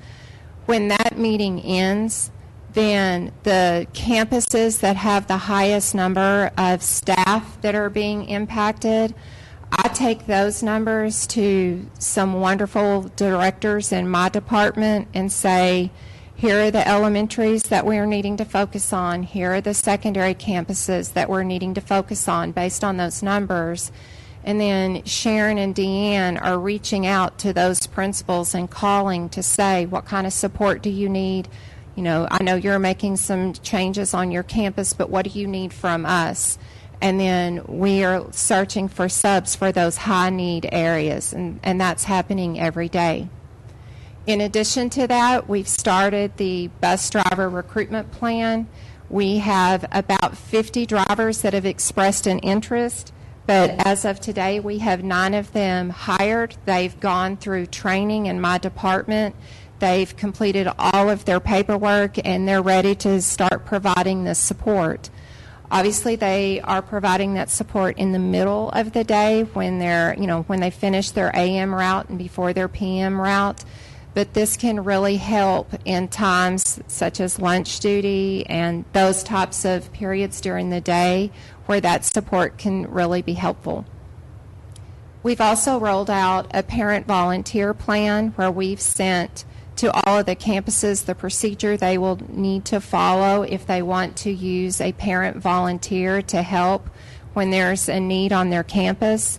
We've created about a 35-minute training video that they can watch so that they're not walking into any type of assignment like that blind. It literally talks about classroom management. It talks about the need for confidentiality, all of those different pieces of information. And then finally, we have a really helpful Google Doc that's going right now where people at LISDAC are looking at their schedules each day, and when they can make changes to our schedules to give up a day to go be on a campus when there's a need, then we have the availability of knowing who we can call. Once again, once we have these COVID meetings in the afternoon and we know where these shortages are, we don't just cross our fingers and hope that a substitute picks it up. We start calling on our coworkers here at LISDAC to help fill in. And I just can't tell you how much I appreciate that, because we have some that are really making changes in their schedule, and they're going out 1 or 2 days a week to help on these campuses. So I think it's truly a model of the team effort. So recommendations moving forward. My recommendation would be that we continue with the current plan for the spring semester. While it is certainly full of challenges and it is taking a team effort to get us with percentages in the 70s, I don't think that there's a better solution out there right now, and it is my hope with so many other things that we will get to a point with the vaccines that we're not experiencing the outages and the quarantining that we're talking about, and we can have a better long-term plan moving forward when we're not talking about the impact of the pandemic.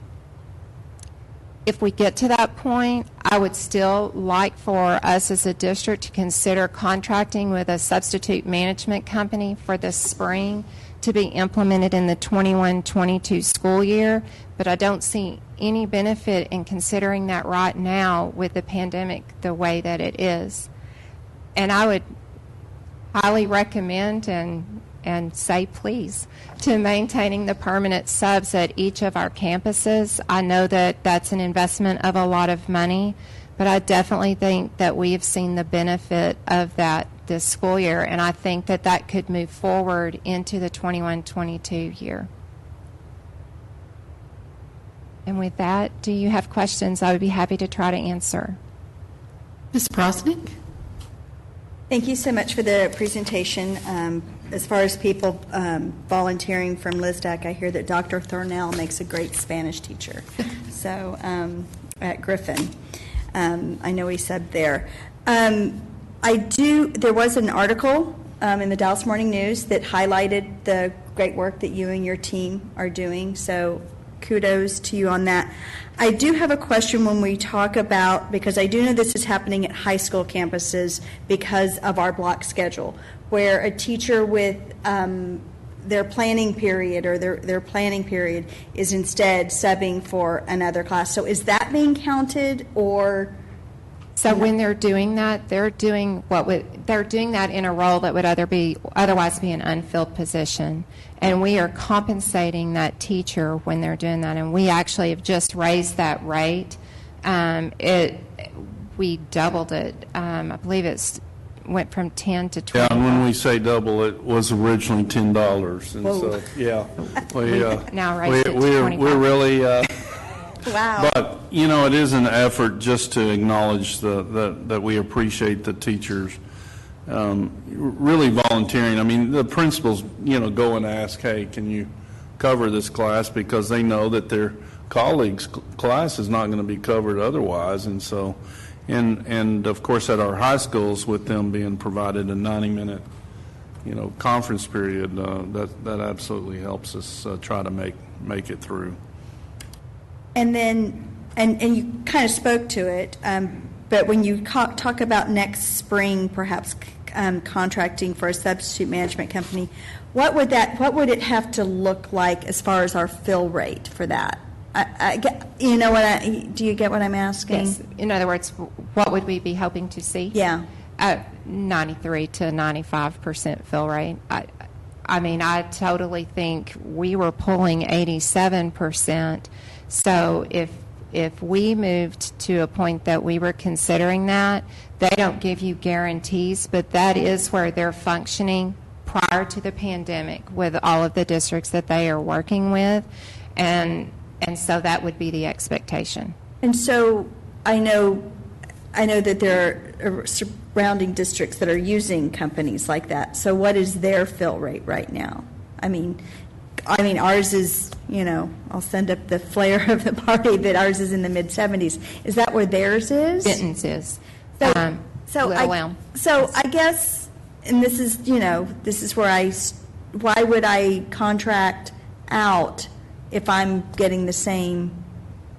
Which is why I'm saying we should not do that for this spring. I believe, given where we are right now, we're doing as good a job on our own managing it as a management system is able to do for them. The only one in our surrounding area that's with a substitute management system that looks significantly better than us is Frisco, and once again, that has more to do with their quarantining process than ours. And Mrs. Prosnick, I think your question's absolutely accurate. I can promise you that unless we can be guaranteed better, I'm not for sure that the data or the things that are the scenario is going to change drastically enough this spring that next year, we absolutely need to look at it as an option, but I would be surprised if next year's a really good year to make the switch. And I think it's very fortuitous to us. I greatly am appreciative of Ms. Smith and the ideas that she continues to generate. I think it was fortuitous to us that we didn't do it this past year. No, I agree. And so, it may take another year to get back to whatever this new normal is going to look like before. But long term, we do believe it probably makes sense to try to move to some type of company. But who knows if our plans keep working? We may keep using bus drivers. And then I know you want to keep the same, the permanent subs, so I'm assuming that would be 2 at secondary campuses and 1 at the elementary campus. Yes, ma'am. And do we have one at Lily Jackson? Yes. I mean, it's it's a pre-K center, so it's just. Yes, we do. Just wasn't listed. That's all. Thank you. I really appreciate the work. I know it is like a slide puzzle trying to move all the pieces, and I appreciate you making a picture every day. Thank you. Okay. Ms. Lasan? Yes, so I really do like the idea of the permanent subs, and I think that's been really helpful on campuses. Can you explain exactly how that works, what kind of employee they are? Meaning, are they just a substitute that's making whatever this is, $110 per day, but they're just guaranteed a job every day, or are they a permanent employee? So they are a substitute in the system, but they are guaranteed work throughout all of our calendar days. They report to the same campus every day, and they're paid $125 a day. But they go through much of the same training that the teachers and staff go through during the school year. And so when they're called on to fill in, because they're very familiar with that campus and the schedule on that campus, it's a lot smoother for them. I mean, it's like they know that campus and those students because they're there every day. If there is, we have asked that if we have, so on a priority basis, if there's several out, then the permanent sub would be the one filling in for a teacher who is ill and not able to work during that 10-day time period. But if that's not the case and they maybe have 6 or 7 teachers that are all able to work, but they're in quarantine, then they fill that need. So they really fill the need on that campus every day, whatever that looks like. That's great. That's really awesome. Are you going to say something? Well, I was just going to say, Ms. Lasan, our rationale was that at every elementary school, on average, there's always going to be at least one absence. And sure. So what we're guaranteeing to this person is, hey, come to the school every day, and you always have a job. And we're upping the pay a little bit, but we're saying, hey, we're going to have that person the same for our secondaries. We know that at our secondary schools there's going to be at least 2 subs needed, and so why not try to do that? It costs us a little more to have them there every day, but I promise you they're being used every day. Oh, I have no doubt that they are. But these people don't get benefits necessarily. Okay. They do not. But that is one of the things that we discussed in the past, is if we did one of these substitute companies, I guess, for lack of a better term, that there's a possibility that they might get benefits through said company. Absolutely. And when we've looked at some of those companies, the cost for them is significantly lower than what we're able to offer through, we go with what TRS offers. So the cost for their benefits would be very affordable. Okay, Ms. Hassett? Thank you. My question I had asked earlier, but I asked it poorly. Would it benefit us to consider having 2 at a few campuses, 2 additional ones this year? 3 at some, I guess, this year? Or is that really just not going to be helpful to finding people to maintain at a certain campus? Because we do have certain campuses that usually have a higher need than others. Would it benefit us to have 2 more this year, or 3 total, in our secondary campuses to try to increase that number? Yes, I've absolutely given Ms. Smith permission to continue to add permanent subs at our campuses, and And one thing that we didn't say is there have been times that the permanent sub wasn't needed at the campus they're assigned, but we've pulled them, to another campus to help us cover classes, to help keep Griffin open as long as we could, or those types of things. So absolutely, we're going to continue to try to find those folks that, want to be permanent subs. The problem is some subs don't want to be permanent subs because they want to only work Tuesday, Wednesday, Thursdays, not Monday and Fridays. And that's part of the nature of that type of job. Hey, Ms. Cox. Thank you. I just had two questions. So one was about the 35-minute training. Is that enough time? Because I'm just sitting here thinking myself, I would not feel confident going in the classroom myself with just 35 minutes. Is it the training that our day-to-day subs that we've gone through in the past when we onboard them? No, when we onboard them, it's much longer. But what we try to do is create a training for people that are already, volunteers that typically they have some idea of the classroom or the school's expectations. But what I will say to you is it hits on all of the points that we need to speak to where you could go in and be successful. It talks about the key things. What it does not do is spend a lot of time on the various types of technology or technology instructional materials that are available. It does not cover anywhere near in depth of that as what our permanent subs get or even our regular subs get. That's really the difference. They get the classroom management piece. They get the safety piece. Safety is absolutely covered. But what is not covered in that training are a lot of the instructional technology materials that are available. And Ms. Cox, what this parent volunteer or bus driver is doing is not going in and being the full-time sub. They are being the live person in the classroom that the teacher is teaching remotely. In other words, the teacher's been quarantined. They're still actually teaching the class from their home, but we need someone just in the classroom, and so that's what they're doing. It's not like they're in front of the class teaching at all. I was a little nervous. Yeah. So my second question. Do you want to volunteer, by the way? No, no, thank you. I appreciate those. I brought the Google Doc for anybody interested. Yes. My second question is what feedback are we getting from our substitutes? Because I know they're feeling overwhelmed right now. So we do mental health for our teachers and our staff. What mental health avenues are we providing for our substitutes?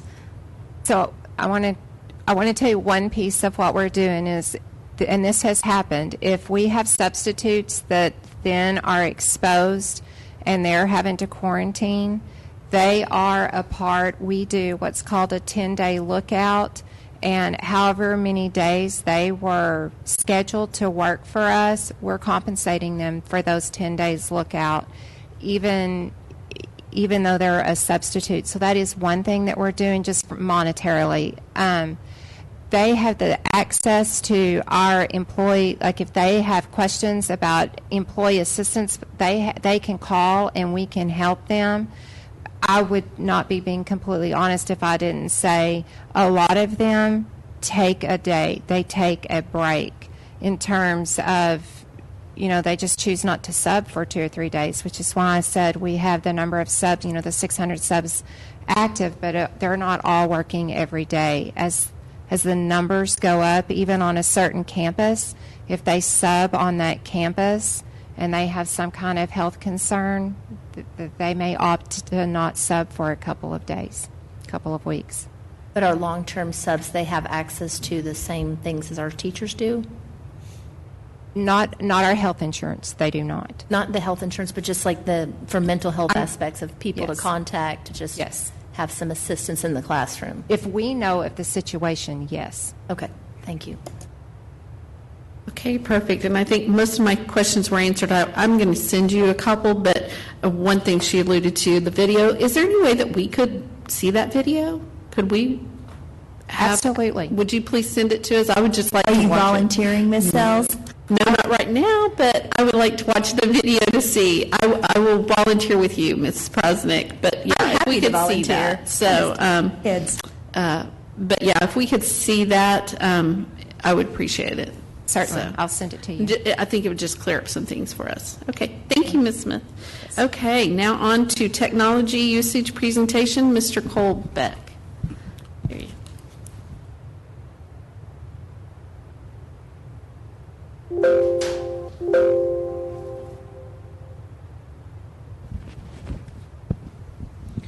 I'm going to have Michelle, Chris, and Dana come up, and Mr. Kuntz is not able to join us tonight. You might move your mic a little closer, Brian. How's that? Thanks, Shauna.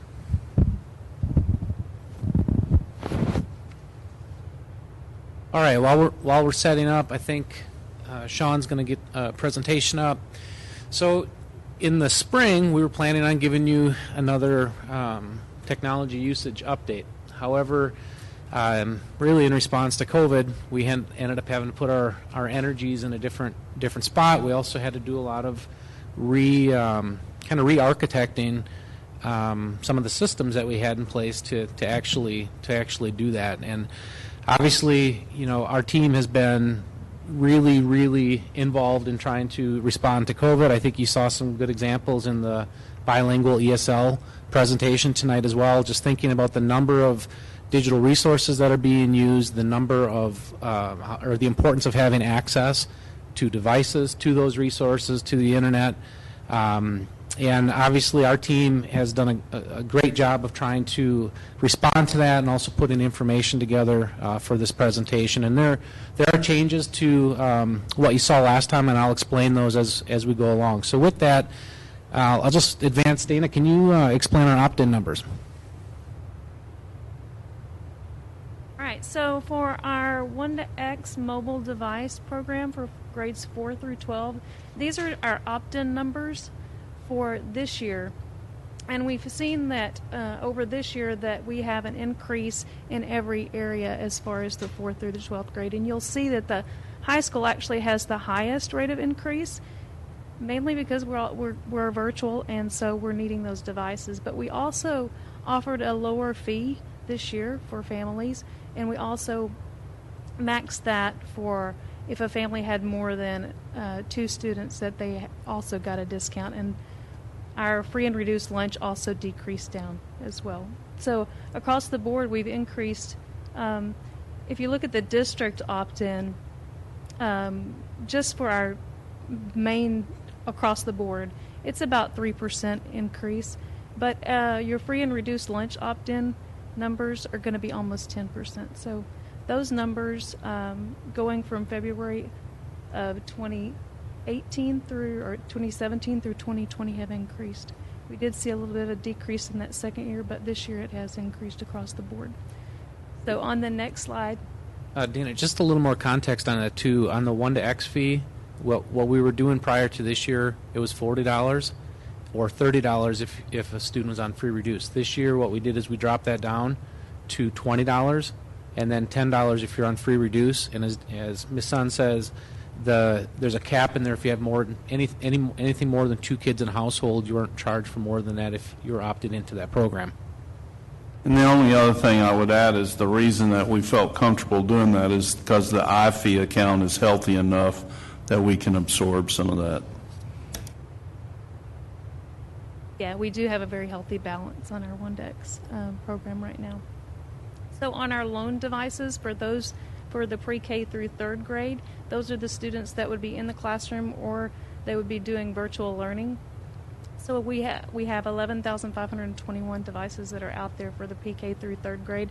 And so our iPads for virtual learners, and then Chromebooks currently for those that are in the classroom, and they're all assigned to the students so that if anything were to happen, that they would have a device to take home if they are in-person learners. So in the 4th and 5th grade, there were only 72 students that opted into taking a loaner device, and 595 across the board. So kind of is in line with our 4th through 12th grade of our high percentage of the 1-to-X program for our loan devices. I'll just add too on the loan program, because the 1-to-X program isn't actually down to pre-K through 3, we needed a mechanism to basically sign out the devices. So we worked with legal to develop a technology loan agreement. So as we handed those out, obviously they were inventoried. There's a record in there saying, you know, we're going to be asking for those back at some point, but that number represents that. And then there's no cost for that either. So if you look at from grades 4 through 12, it's pretty telling that most families opted for the 1-to-X program, I think, because of the accidental protection that program does provide. Thank you, Dana. Chris, can you touch on the hotspot project? So we have multiple sources of hotspots that we've been giving to students this year. The first one I'll talk about is the Sprint 1 Million project. We've given out 381 total hotspots through that program. 125 of those were given out this year. That was our allotment from Sprint for this school year. So, and the 381 represents all of the Sprint 1 Million program hotspots. They have all been allocated to students, every one of them that we've received over the 3 years of that program. We also have middle schools that have been given hotspots by the technology department, about 20 hotspots each. The librarians are able to check those out to students that need them, and all of those, not all of the hotspots, but all of the schools are using those hotspots and checking them out to students as they have need. So if a student needs to go into quarantine, they might get a hotspot for a couple of weeks if they're an on-campus student normally. And so those numbers fluctuate daily or weekly as the librarians check those hotspots in and out. And then the Operation Connectivity hotspots. To date, we've checked out 655 of those, or we've issued 655 of those to students. And we're currently exploring ways to expand that. We're looking to possibly issue those hotspots to teachers or staff that don't have internet access at home. We're also looking at ways that we can get those put onto the buses so that students can use those on their bus routes to and from school and be able to access the internet and do their homework that way. So we're looking to increase the usage of those Operation Connectivity hotspots. Then for some of our other internet access options that we provided, exterior wireless, we've put those on 26 campuses, and from August 19th through October 16th, there were over 12,000 unique connections to those hotspots. So those have definitely been used by students. And then the wireless on wheels, as we call it, the WOWs, those were placed at Eagle Ridge and Highland Acres in those two communities. And so those were used especially before we received the Operation Connectivity hotspots. The use on those has dropped off dramatically to where they're really not being used anymore. So we're actually removing those this week. We alerted the campuses a few weeks ago that we were going to be removing those this week. So we're removing those because the students that needed access have been given the Operation Connectivity hotspots, so those are not needed anymore. Thanks, Chris. So next we're going to get into digital resources, and Michelle's going to go over some of our digital resources and also our LHub. Absolutely. So, of course, what Ms. Sons and Mr. Langford just shared, we have our devices, we have our Wi-Fi, our infrastructure. Now we have all these instructional resources. This is a snapshot of the resources that we have in our Learning Hub or LHub. A lot of these are instructional resources. Some of them are also staff specific, so like the benefits, Skyward, those kinds of things. I am very proud in the fact that our instructional technology facilitators, they do support many of these applications, some that have nothing to do with our students, but our teachers need help with Skyward. And so our ITFs, along with our content facilitators, really work hard to support our whole campus, our whole district with all of these different resources. And I think part of what this shows too is just the vast number of resources available. We're approaching over 100 different resources that are provisioned, that are tied to a student being enrolled in a course that a teacher has to have access to. It's very involved to make sure that the right people have the right resources. Absolutely. So one of our instructional resources that we use is Canvas, our learning management system.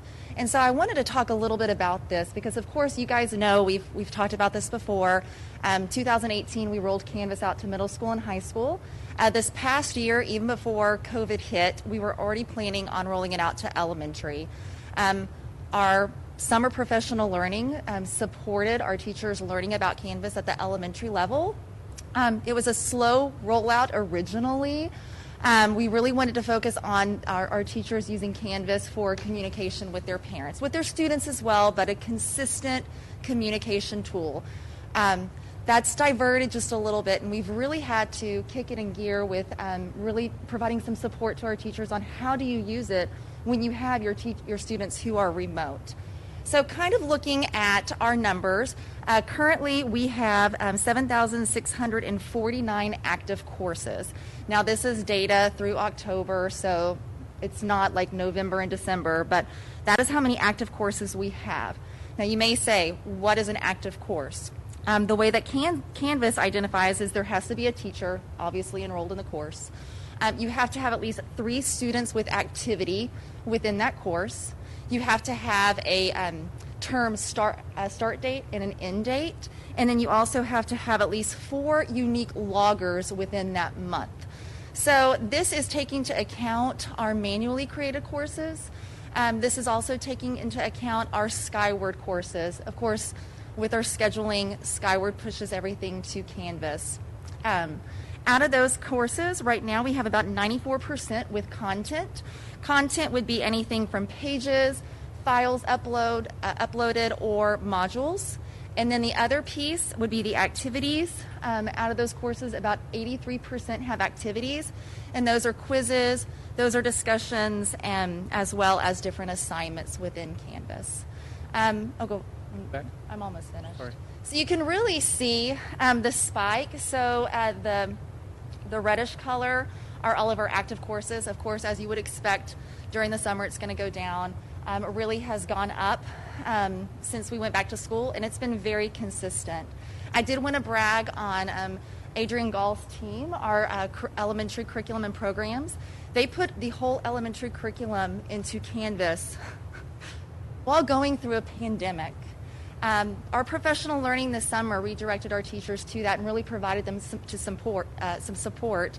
And it's a small number, but it was the number 5 highest Canvas course that was hit with 220,000 page views. So again, just kudos to her team for rolling that out and getting that all ready. All right, just real quickly, this right here is our activity users. Again, right now we have about 3,800 active teachers, about 40,000 active students. Please keep in mind our elementary virtual students are using Edgenuity. They are not interacting in Canvas. And we have about 3,800 active parents and families. Every time we talk to Canvas, they always give us the feedback that Lewisville is doing something special because their other customers do not have the parent involvement that we do in our district. All right, so we've talked about Canvas. Canvas is our learning management system for our middle school, high school, and elementary. Pre-K wanted to do a different LMS, really more specific to the needs of our early childhood students. And so Heidi Veal's team went through a process and landed on a product called Seesaw. Some of you may be familiar with it. A lot of it is really students showing their work while at the same time really getting that parent involvement. So looking at some data just for Lily Jackson, currently there are 341 students at Lily Jackson. The data that I'm showing is from the last 28 days. So within 28 days, there were 4,435 pieces of student work posted, which averages out to about 13 pieces of work per student. 632 families visited the work and messages that were embedded in Seesaw. 263 students posted in their Seesaw journal, which that's about 77% of those students. And so it's hard to see on here. We can share some other information with you, but one of the images really shows it's a drag and drop for a student, and so they're showing their understanding of light source sort. So it's really awesome because it's the audio, it's the video of the student, the teachers can see that, and then they can provide feedback back to that student, and of course their parent can view that as well. So Edgenuity, we were lucky to share some of Edgenuity with you guys already. So I did just want to go over our numbers. So for the first quarter for elementary, we had 9,161 students. And then secondary for the first quarter, 13,601 students. All right, so some of these images I'm sure look familiar based on the bilingual and dual language presentation. Every single year, we roll out new instructional resources. You guys know that. This year was very special in the fact of so many instructional resources that were rolled out, like what Mr. Colbeck said, that had to be provisioned. So whenever they're provisioned, what that means is that students have a single sign-on. So they don't have to learn another username and another password. Everything is synced together for us. So we've already talked about the Footsteps to Brilliance and Rosetta Stone. For special ed, we rolled out iReady and Teach Town. Teach Town is for social skills. Everfi was for high school. Last year we rolled that out to the Colony. This year it's to every single high school, and it's social and emotional activities and lessons and videos. Rhythm is for K through 12, and again it's a daily check-in to see how our students are doing mentally. And then Mac and VIA is K-12, and so that's a lot of our databases. Really, it's our library media services, and we rolled that out just to have a better user face and experience for our students and our teachers. We talked about this a little bit, but right now in LHub we have over 100 different resources, and as you can imagine, all of these resources is a huge undertaking by our technology department, with just making sure that everything is set up well, in addition to really providing our teachers with strategies on how to show our students and our parents this when at times they're not even face-to-face, with those teachers. All right, so our next video is showing some of our data pulled from the Learning Hub. You can see the top 10 applications. No surprises, Canvas is ranked number 1.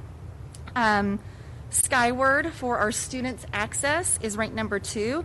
Savvis, which is formerly known as Pearson, ranks in at number 3. McGraw-Hill, Gmail, STEMscopes, HMH, Gizmos, Rhythm, and iStation. The graphs to the right, you can see just the total hours used, and then average minutes per launch. So you can see on these resources, it's not like our students are just jumping in and jumping right back out. They're actually staying in the app while it's launched and doing work. All right, so the next one we've talked about Sora. Sora is an online book repository. We have been in national news for being number 1 in the whole United States, or actually in the whole world. Typically, we compete with Australia. So when Australia is out on vacation, typically we slide into number 1. But as you can see from the numbers, 2019 to 2020, overall, it's an increase of 55% or more checked out books during August, September, and October. So in 2019, during that time frame, students checked out about 2.4. Right now, we're at 4.1. Now, please keep in mind, this is just our online books. Of course, our students still have access to the books in their library. And like what Dr. Rapp said, we do have where parents can come and pick up their books from their school.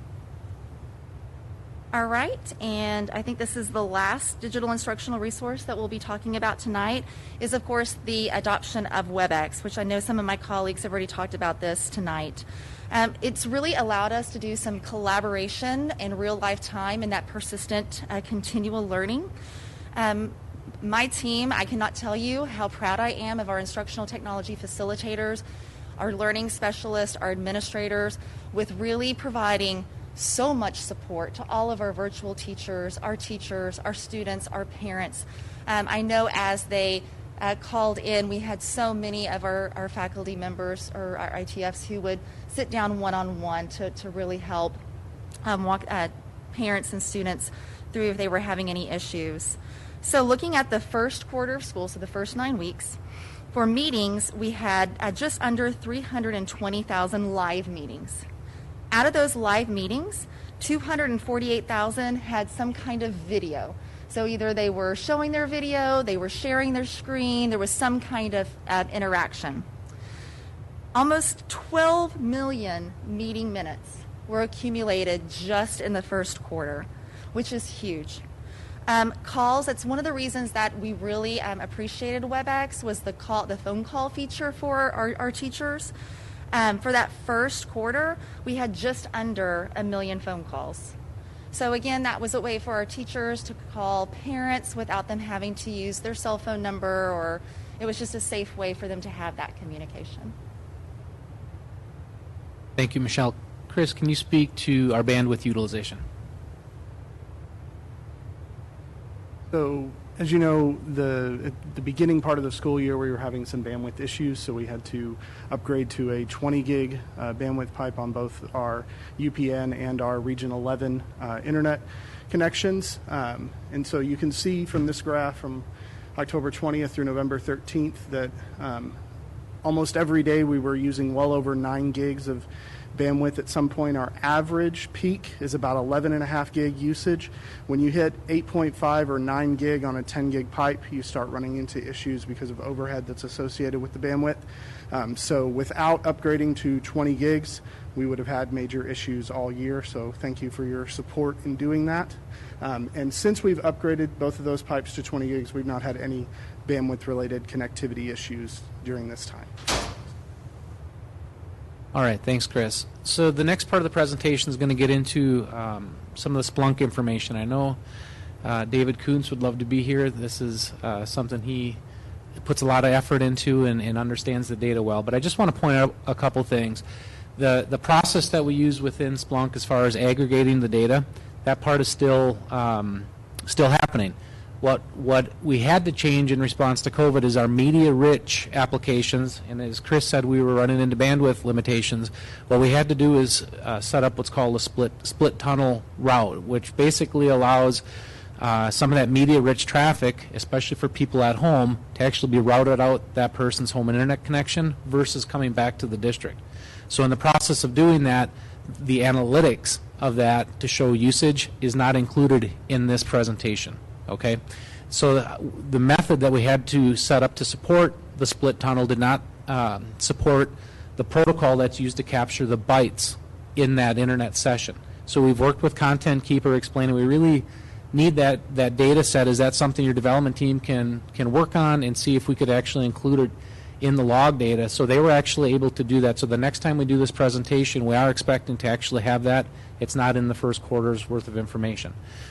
So a couple things that are split tunnel. The biggest piece is any WebEx-related traffic. So if it's the meeting itself, Teams, Apple Apps, Apple Content, and then some content delivery networks, which some of our digital resources use those. That's also split out. And then anything for the LISD.net website, just to not bring all that traffic back. We trust the traffic, but it was obviously creating a lot of bandwidth overhead, so we split that out as well. So I highlighted this. This is basically a legend of what the profile sheets look like. Just again, because of that, this is only capturing traffic for when kids are at school. Okay, so anybody that's in virtual or when they're at home. Last year we had kind of a stacked bar graph that showed at home and at school. We weren't able to do that this time. So a couple things, devices on campus. It only looks at the weekdays in that data set. It also represents only in-person and Virtual Plus students. The devices aren't registering to set up the identity that we need to do that in the split tunnel configuration that we have. Also, on the educational categories, that's a very difficult category to continue to track. couple things with that, many of the non-educational sites we're already blocking. Netflix, Hulu, a lot of the YouTube sites are already blocked, but we use what's called teacher approved. So if a teacher approves it, students can watch it. So a lot of that media-rich content's already blocked. And then our average daily bandwidth per student, the metrics on that, it really doesn't matter on the campus size. It's the average per student. And it also, for students that are on campus network after school, for example, ESD, that would show up as school usage as well. So what I have here is we have basically a few different cohorts that we're going to look at. And we've added some other data sets in here that I think you're used to seeing from the last time we did this. At the district average, as we ask people on Skyward, who has bandwidth at home, 96% on the online forums are saying that they have bandwidth at home. I recognize we're probably missing some families if they didn't do the back-to-school forums that way, but that number is up slightly from previous years. Our opt-in percentage, as Mrs. Sun's already mentioned, is up. Our devices on campus is also up, and I think one of the things we had talked about prior is creating this culture where we're using technology daily, and as we get more mature in using Canvas, we expect that number to go up, and it is going up. Our average daily bandwidth per student, again, this is only while at school, is at 103 for the district. And a couple pieces here at the district level, when you look at the percentage of educational use, it's about 50-50. And what I want to point out, there's a couple big pieces in there. This does not capture any of the traffic for kids that are at home. So we know the kids that are in virtual, none of that's being captured in here, right?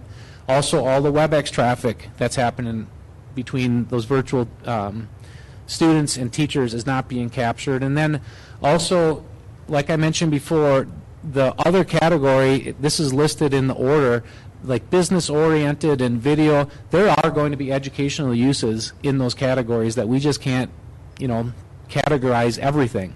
And especially as we were looking at the data and discussing it, if you look at, for example, TV, and you look at some of the video, things like, CBN, MSNBC, CBS, all that stuff that might be actually news related, especially in election year, that stuff is not showing up in the education category, but it very well could have been educational. So you have to take the data with a grain of salt. As we move along, the next cohorts are going to be broken down by elementary, middle, and high. Elementary, you'll see the opt-in number, or the bandwidth at home is still in that 95%. Opt-in percentage is very high for elementary. It has been in previous years. It's up slightly. Devices on campus, also at 85%, and our average daily bandwidth is at 74%. Again, about that 50% average categorically in educational use versus other. As we move into the middle school, very similar numbers for bandwidth at home, 95%. The opt-in percentage, again, is very high. Devices on campus are very similar to 87, almost 88%. Middle school, the usage at the middle school is our highest at the middle school level versus our other levels.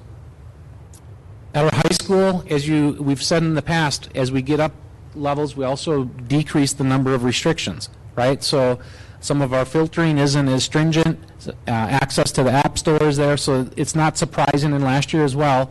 The educational category was less than our other areas. One of the things that I was very happy to see specifically on the high school data set is the devices on campus daily. That number is up, significantly. And again, the categories in here, there's going to be, educational use in those other categories that we're not really able to break out or classify separately.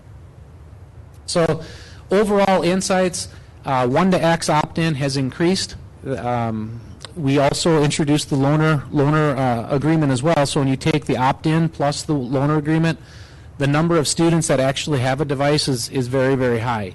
We mentioned the overall fee changes in the 1 to X program. We believe that that helped bring that number up as well. And I think just the overall demand for digital tools, it's very, very high. And I think, I'm on conference calls with other people across the state almost weekly, and just kind of reflecting on where we are as a district, we're very fortunate. And I think we're very fortunate from the support of the board, support of our community, thinking back on the 2017 bond program. There are, there are districts out there that still don't have devices for kids because of supply chain issues, and really what we've been trying to do is just fill the gaps based upon the programs that we already had in place. And that's really benefited our students, and it's also benefited our staff. If you think about the situation in the early numbers on staff exposure, quarantine, having people that might have health conditions having to work from home, it really has given us the ability to be very, very flexible. I already mentioned the split tunnel. It does impact the usage data, but again, that's something that we believe we'll have corrected in the next presentation. And the data that you saw, again, really represents the first 9 weeks. So our next steps, we want to continue to create a process to develop or to collect and visualize data over time. One of the things that we're working on and plan to continue to work on is take some of the Splunk data and actually put it into the Edugent's dashboard. We've started some work on that, and again, COVID started, so we got to rekindle that and get back to it. Quantifying bandwidth with the split tunnel configuration, I think the data is going to look drastically different the next time you see this when we can capture all of that. And then that educational content category, just to explain that a little bit more, what categorizes that is a category within our filtering system, plus all of our apps in the App Store, in the L-Hub. We have years and years of domains that we've whitelisted. And then what we've been doing really since the last time, every couple months we go back through and we look at our top bandwidth users and what are they? Are they being used for educational purposes? And if so, we can put them in that category. But that's hard. It's been hard to keep up with that. We need to do more in that space. And then ultimately, we have plans to meet with the Technology Advisory Council in 2021, and we plan to share this information with that group as well.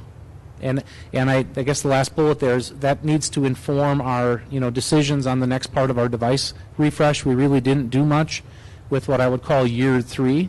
Mostly because of our response to COVID, the opportunities with operation connectivity, et cetera. But that still needs to be addressed, as well as the remaining 2 years of the 2017 bond program. So with that, I'd like to open it up to any questions. Okay, let's start with Ms. Hassett. Let's start over here in this corner. Thank you. I have a question on digital resources. I was wondering about the teachers. Do the teachers have to go into each one of the digital resources to get the information about the student? Like, do they have to go into Footsteps and Rosetta Stone and iReady? And do they have to go into each one of those and pull the information? Not a dashboard that we have for teachers to be able to see all of that information together. Next thing. We'll give you a little bit of time. That's got to be a different set of labor intensive, especially this year for our teachers. Yeah.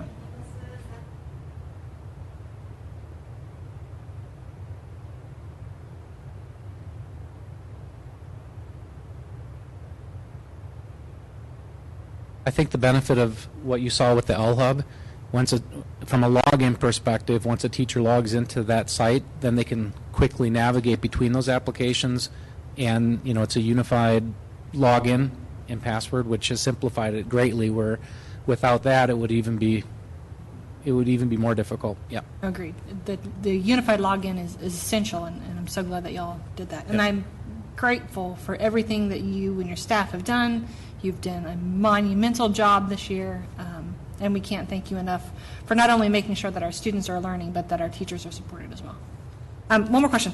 The active courses. One of the slides said 83%, it was only 83% had activities. Is that also because the people that are teachers who are in person might be skewing that? Why is it lower? So it could be like what I said right now.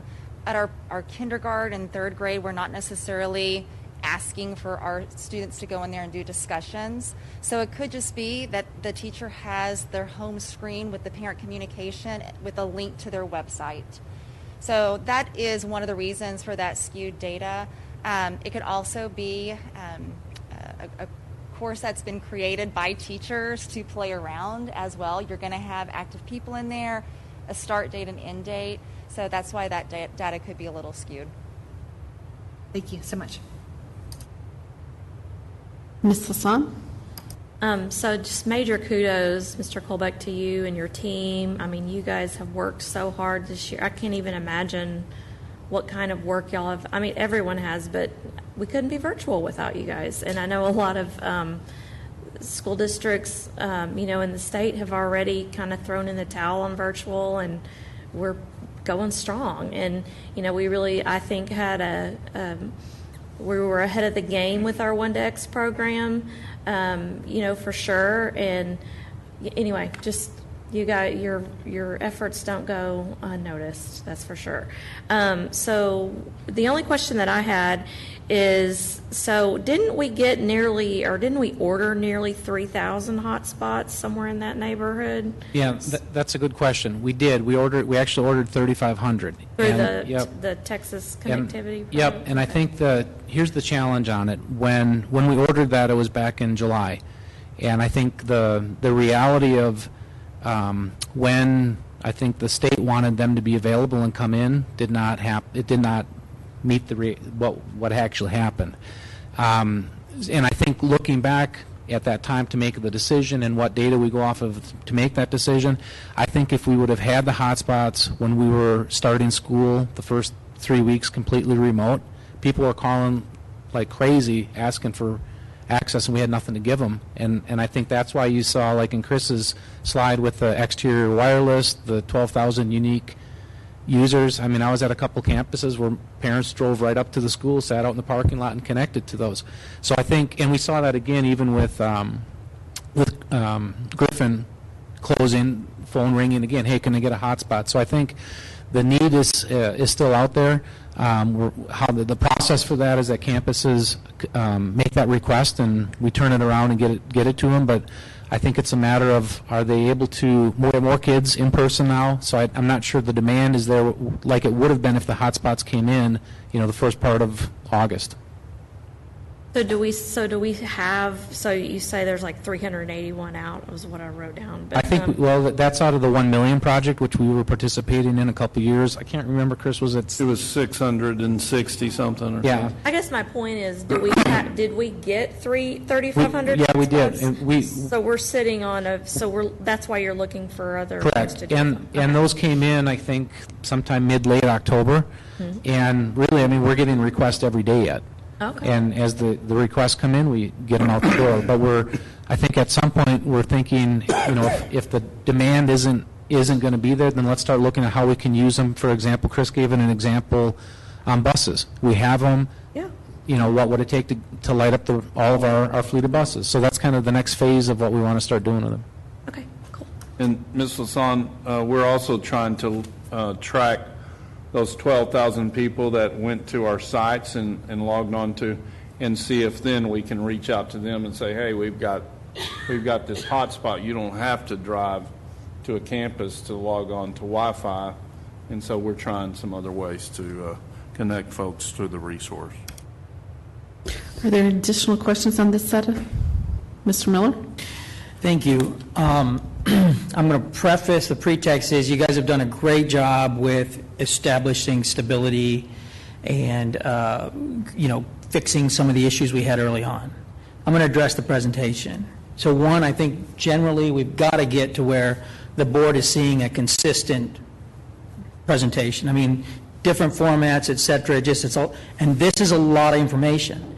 And I would offer that it's too much information. While you guys are presenting, about 14 of the 19 people are in their phones, some dozing off. It's so much information. And I'm sitting here trying to absorb it and say, what do I do with it, right? Because the numbers make it sound like this is absolutely a qualitative with 1,000 this, and those are probably true. But what do we do, right? This is good information. We got this after the board book came out. We didn't have it prior to that to look at questions, process through that. And then on top of that, we had to read the TIP, the DIP. We got the CAFR, 177 pages. This is a lot of stuff. So in and of itself, this would be a great presentation.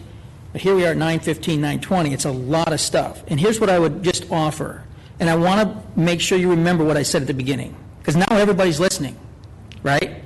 Is this. You guys have done a great job getting us out of the hole we were in, as everybody was, including companies, and stabilizing the Edgenuity and all the other stuff, the LMS, et cetera. I don't want that to be missed here. But what used to be a presentation where we talk about what's happening on the devices, right? How is the content being used? Is it for education? You hit it a little bit, and that's an important discussion, but there's so much information coming at us, kind of from Compelling Communicator, just where's the story, right? And stories would help this. Teacher stories, student stories, call center stories, COVID stories, whatever. That would help us. And this is what I would offer. And the core application stability and that infrastructure is very important right now, right? How do you guys feel about that? Do you need anything from us? What are the next steps in that? Do you feel like you've, WebEx notwithstanding, but you've got all this stuff working and you've got a cadence, you feel confident you can get us to the end of the year, especially in the event that we might have to pivot, God forbid, right? But we all know that's, again, I feel comfortable with that, but I need to hear that because I've seen what you guys did early on, and I appreciate the individual cases where you guys went and talked to people, because I know some of them, right? And Dr. Rep, that was really important in a very delicate time, and I think that helped us build the confidence in our community to where they would maybe even go back to campus. I don't think you had a lot that said, well, virtual sucks and I'm not going, so I'm going back to campus. It was the other. I need my kids on campus. I want that interaction.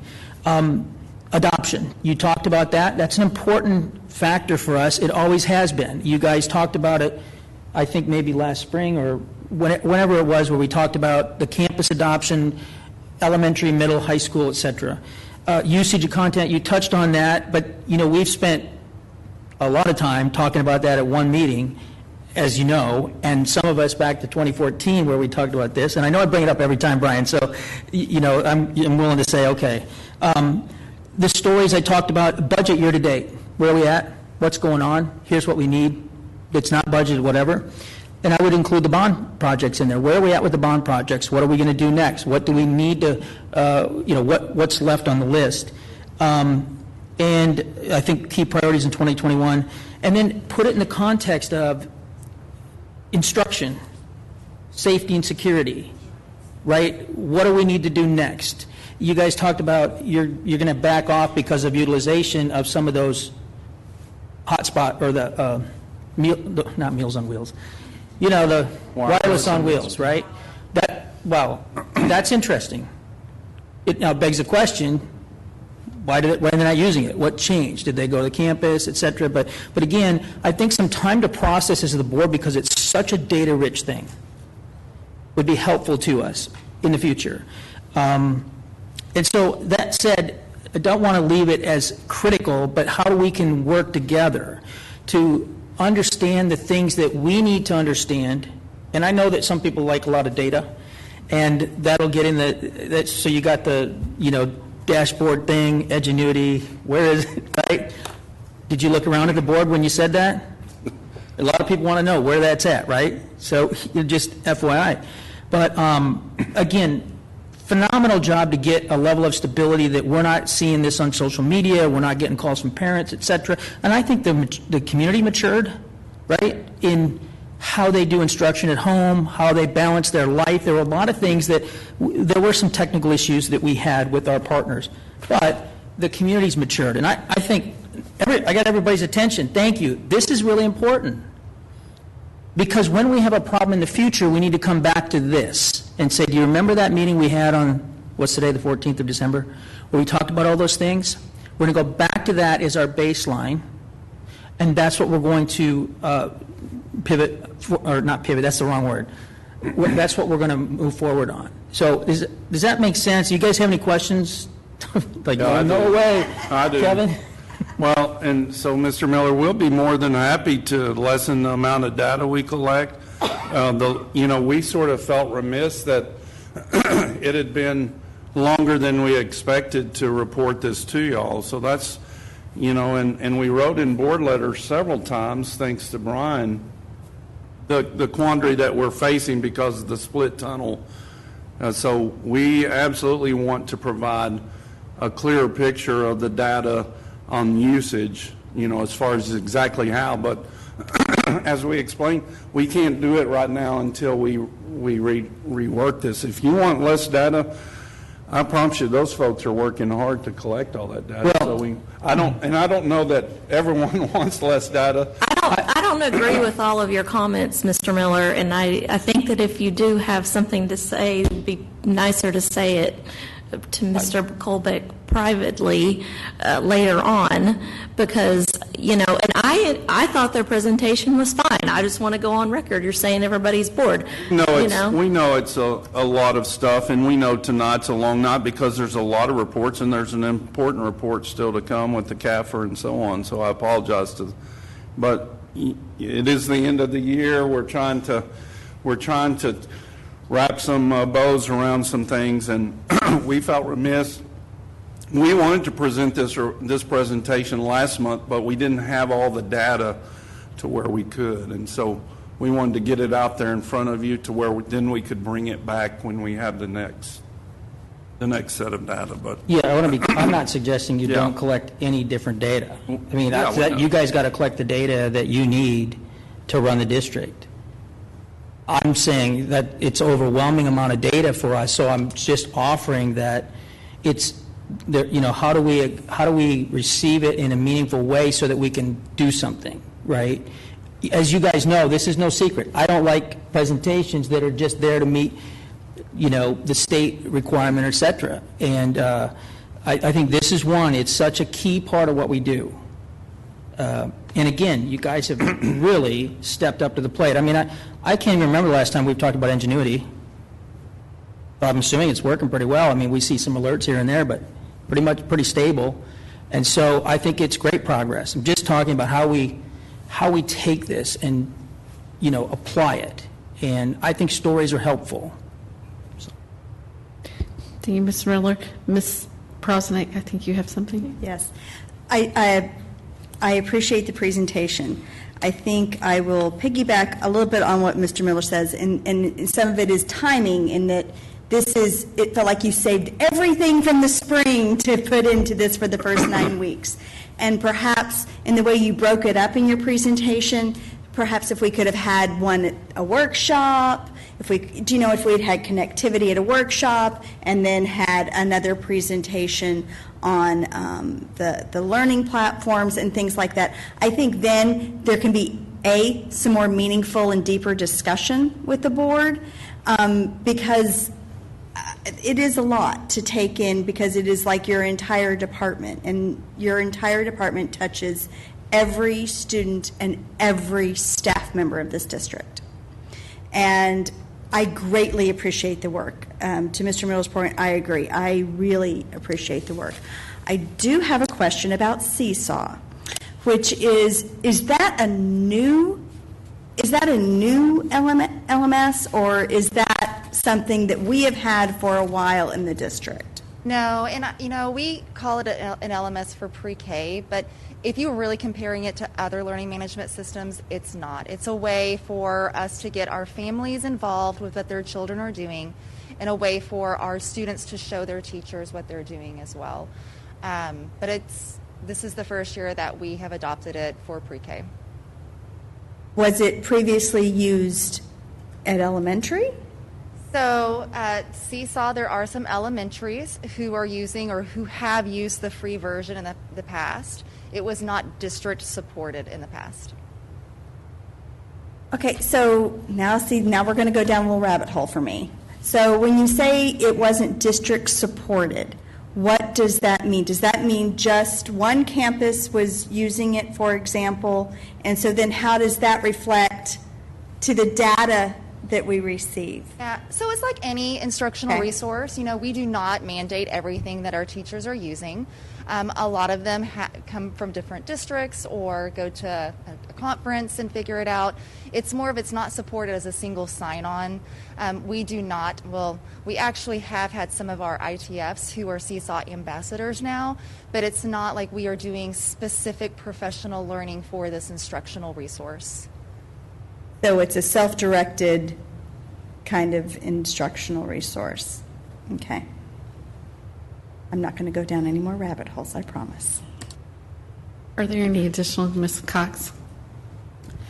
I'm very appreciative of the presentation. I knew it was a lengthy presentation. To all my fellow board members' comments, I think they're all valid. But to me, this is a very important topic because all I'm going to say is we've come a long way on the 7 years that I've been on this board, and where we started and where we've come. And I'm very appreciative of the district. As a board member, it's our fiduciary responsibility to watch the funds of the district. But, as a board member as well, what's important to me is that we protect our children and their safety and the apps they're using and being able to access. And I think the district has done a fantastic job of that, and I'm very appreciative of that. But to Mr. Miller's point, I think it would be important to know as we're planning and budgeting for next year and, in a COVID year, what do we need? Mr. Colbeck, so what are the things that we might need to plan for next year as we continue on? So I would be interested in that as well. And then the question that I do have is for the loaners that are out, are those new iPads? And then I know you kind of were not knowing when, but I would request that those be returned in May unless they're in a summer program or something that they might need those. Yeah, the loaners, there's kind of a combination of things. We had obviously a lot of loaners that we provided in the spring. And what we did in that case is we tried to manage the inventory that we had. So any students that were in pre-K through 3 in virtual, we tried to make sure that they had an iPad. And then anybody that was in person, that we had class sets of Chromebooks that are until we got the Operation Connectivity iPads in to switch out. Now that said, those Chromebooks they're very old. They're I think 8 versions back on the OS. So we do need to get those out refreshed, and we're working through that. But as kids come out of, let's say, virtual to in person, our team collects the device they have, and it gets assigned to them to the classroom. So our plan would be, at the end, to do a collection at the campus level and see where we land in the fall for that. Certainly, the feedback that we've had where the campuses where the pre-K 3 teachers have an iPad, that it's been very positive. They're not dealing with, going down the lab, sanitizing devices in between kids, sharing. So that, I think, what we wanted to get out of that as an outcome, I think it's being realized. So we are getting those devices collected as kids come in, and we'll continue to do that. My last comment or question that, I will be interested in, as we've done a lot more virtual this year, and you meet with the technology committee, I'm very appreciative. I think you did this maybe last year. You guys had decided that the Apple was the best product, for our students. I would be curious this year as well. Will Apple continue to be the best product? Will it be a Chromebook? What might that look like? So I'll be interested to hear from the technology committee as you guys are meeting on what's best as we purchase more for the district. And Ms. Cox, I appreciate your comments, and please know that we will absolutely bring back future needs as far as technology costs and so on. We intended this, and we really mirrored this presentation after the last technology usage. We can certainly chunk it, Ms. Prosnick and Will. Our issue with why we didn't do that this time is it was last February when we presented this before COVID hit. And since there's not a board work session in January, it would have been a whole calendar year that y'all would have gone without seeing at least the first 9 weeks. And so that's why we made the decision to bring this forward at this time. But we'll absolutely, it's easier for us to chunk it, and certainly we understand it's easier for y'all. All right, thank you. I think all my questions were answered throughout, and just, again, thank you for what you do in the district and for putting our kids first in terms of learning. So thank you so much. Welcome. Thank you. Moving on, discussion items. Mr. Youngs, you're up. Good evening, board members. On page 165 of your board book starts the monthly financial report. I'll just refer you to page 166 quickly. You'll notice all 3 funds there that we typically look at: the general fund, school nutrition, and debt service. They're all operating at a deficit, which is not uncommon this time of year. Revenues haven't started to flow. Property tax revenue will flow into the general fund starting next year. And if you look at Page 173, you'll see that our cash portfolio is earning 0.15%, which is better than the yield on the 180-day Treasury bill. So we're still in excess of that. That concludes my report on the monthly financial report. Be happy to answer any questions. Do we have any questions for Mr. Youngs? Okay, seeing none, we will move on. Dr. Rogers. Thank you, Ms. Sales. Board, as you know, there's two calendar items on the agenda tonight. This first one is a discussion item. I'm going to turn this over to Dr. Shauna Miller, who leads our academic calendar committee for next school year.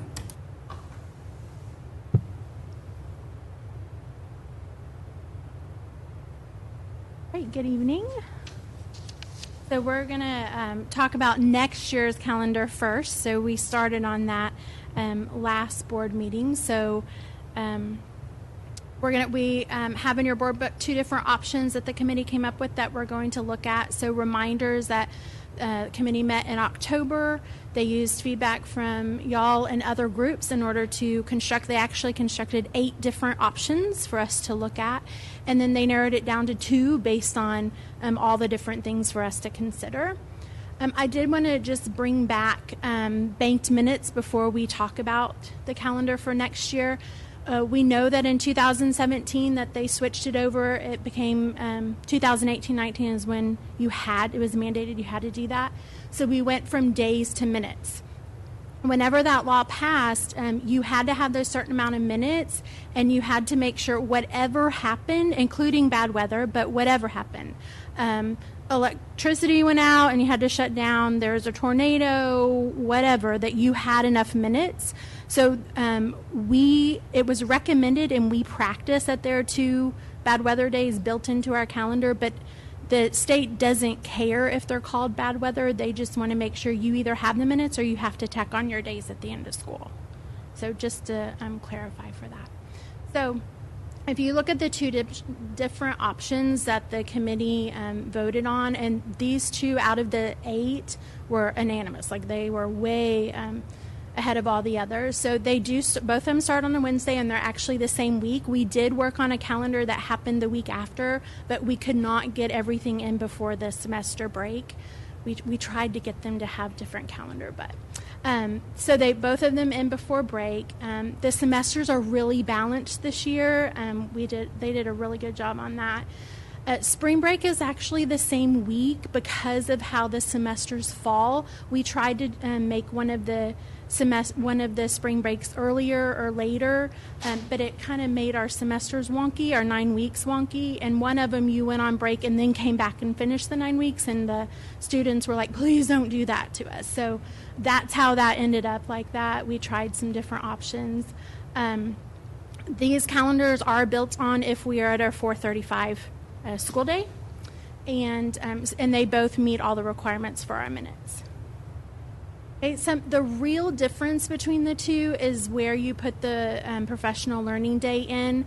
Option A, it's at the beginning of the year, and they don't have any embedded. And option B, they have one less day at the beginning, and they have one in February. Also, option B, spring break went that week and Monday, where the other option, spring break, is just that 1 week. Both of them bank minutes, or bank days. One is 2.4 and the other is 3.4. And just so you know, in the past, we've always banked days, though that's just been a big conversation this year. That's traditionally what we do in the past. During our calendar construction, we did talk about, so is the calendar where we need to start looking at how we adjust to any adding of instructional minutes. There are really 2 ways that you could do that as part of the calendar. The first one would be to increase the instructional days. If you do that, the only way to do that would then be to reduce professional learning days. Which makes us a little nervous because it's a legislation year, and so we have their mental health awareness that we had to do lots of training. The reading academy that we have to do lots of training. So we're not quite sure what will come down the pike as far as teacher learning from this year. But if you adjust the professional learning days, then students could start earlier in August, or you could extend school after. Those are the ways that you could adjust more days in the calendar year for instruction, or you can do instructional minutes per day. Remember, these two calendar options are on 435. But it is important to know that there are other ways that we can address learning gaps. We're doing that already. We're planning now for what summer will look like in different programs. So if you adjust for the two other ways, that's really adjusting for everybody versus what we traditionally do is adjust for those that need additional instruction time. We did go ahead and look at some comparisons of what our numbers are compared to other numbers in the district. Of these that we have up here, we're the only ones that increased the bank minutes for this year. So next steps are to send these two options, the surveys, out to the public, and then have those results to you before we come back in January. Again, these calendars are on the 4:35 minutes, and then to revisit minutes. We still, there's still lots of spring to happen to see. Instructional needs are and what those bank minutes do, and so coming back and looking at those bank minutes in April. Okay, questions? And I see Ms. Prosnick's hand up.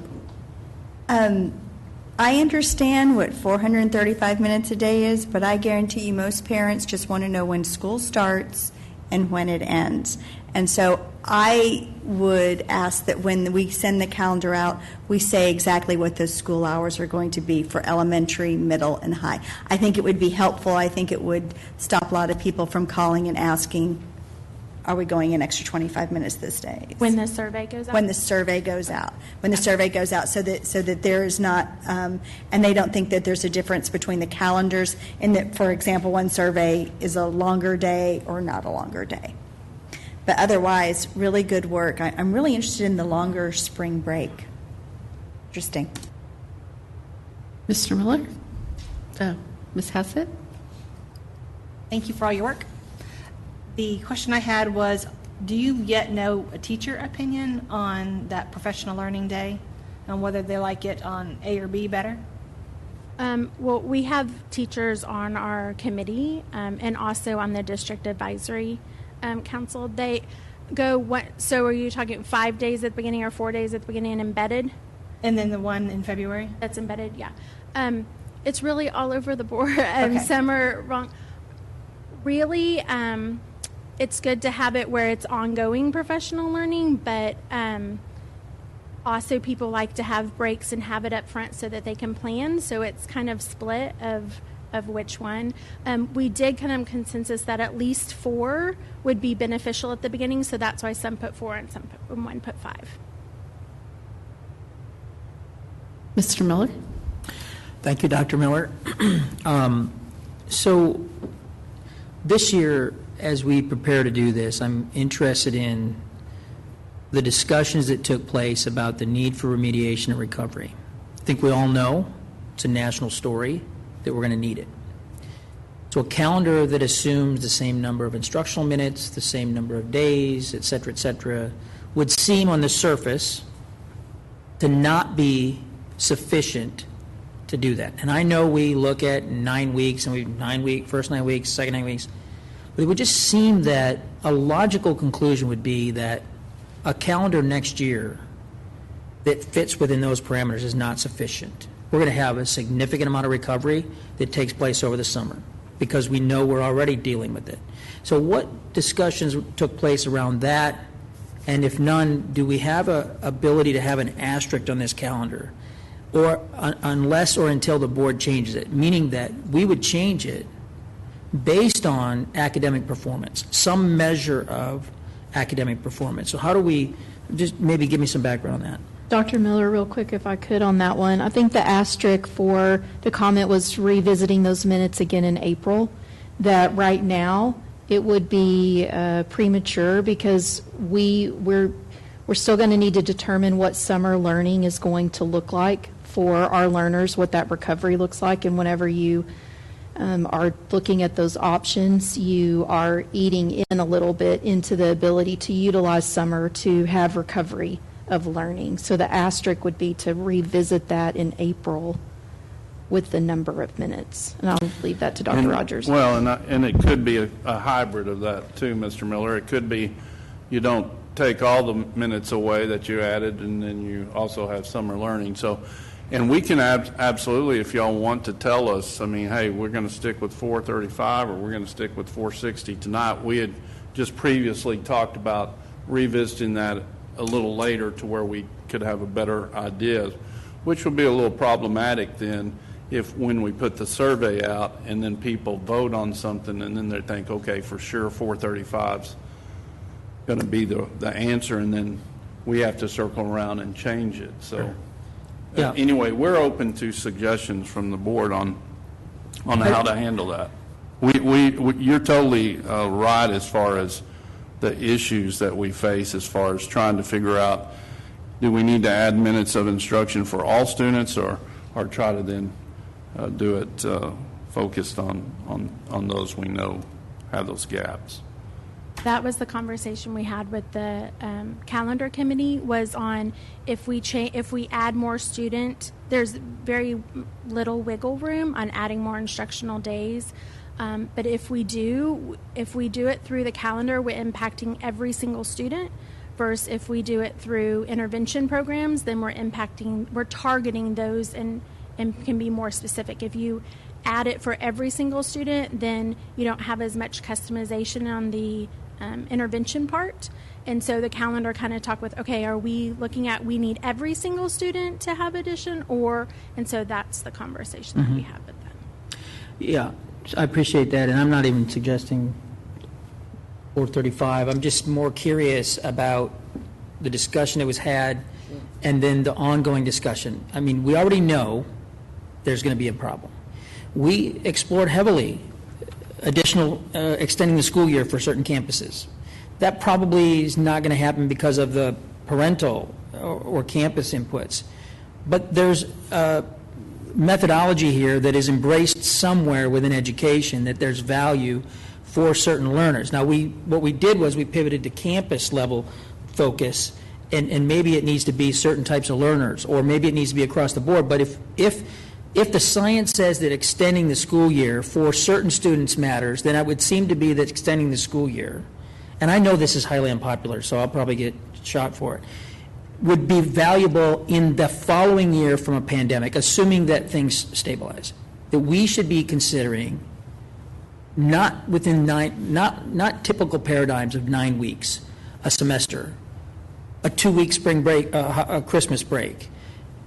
You know, if we don't make tough decisions that year, we will continue to pay for it for an extended period of time. So we can either bite the bullet in 1 year, the following year of the pandemic, address some of those issues. And there's a lot of work that has to be done. I appreciate that from a learning and teaching perspective. But it seems to me those are really important discussions that should be happening frequently. At least I'm not pointing the finger at you guys.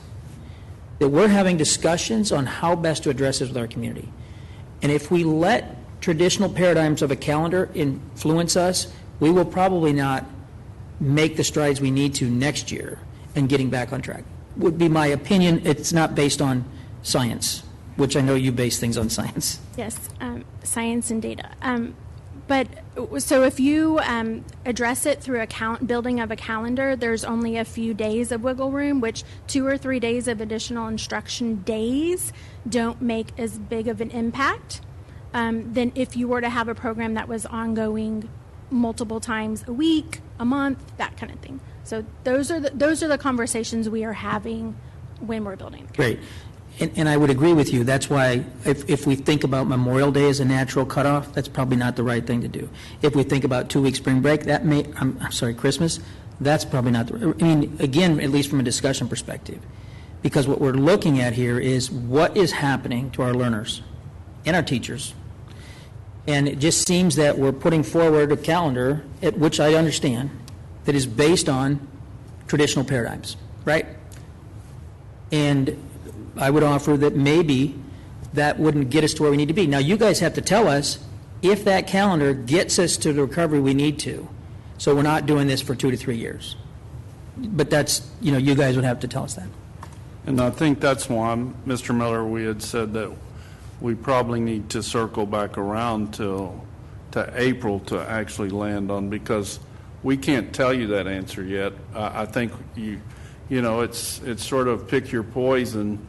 Do you want to pick your poison and make 90% of the people mad because you took away part of their Christmas break or their spring break or whatever, when only 10% of it need the additional help? That's the question that we as a group have to decide. And it may be necessary, according to what the data tells us.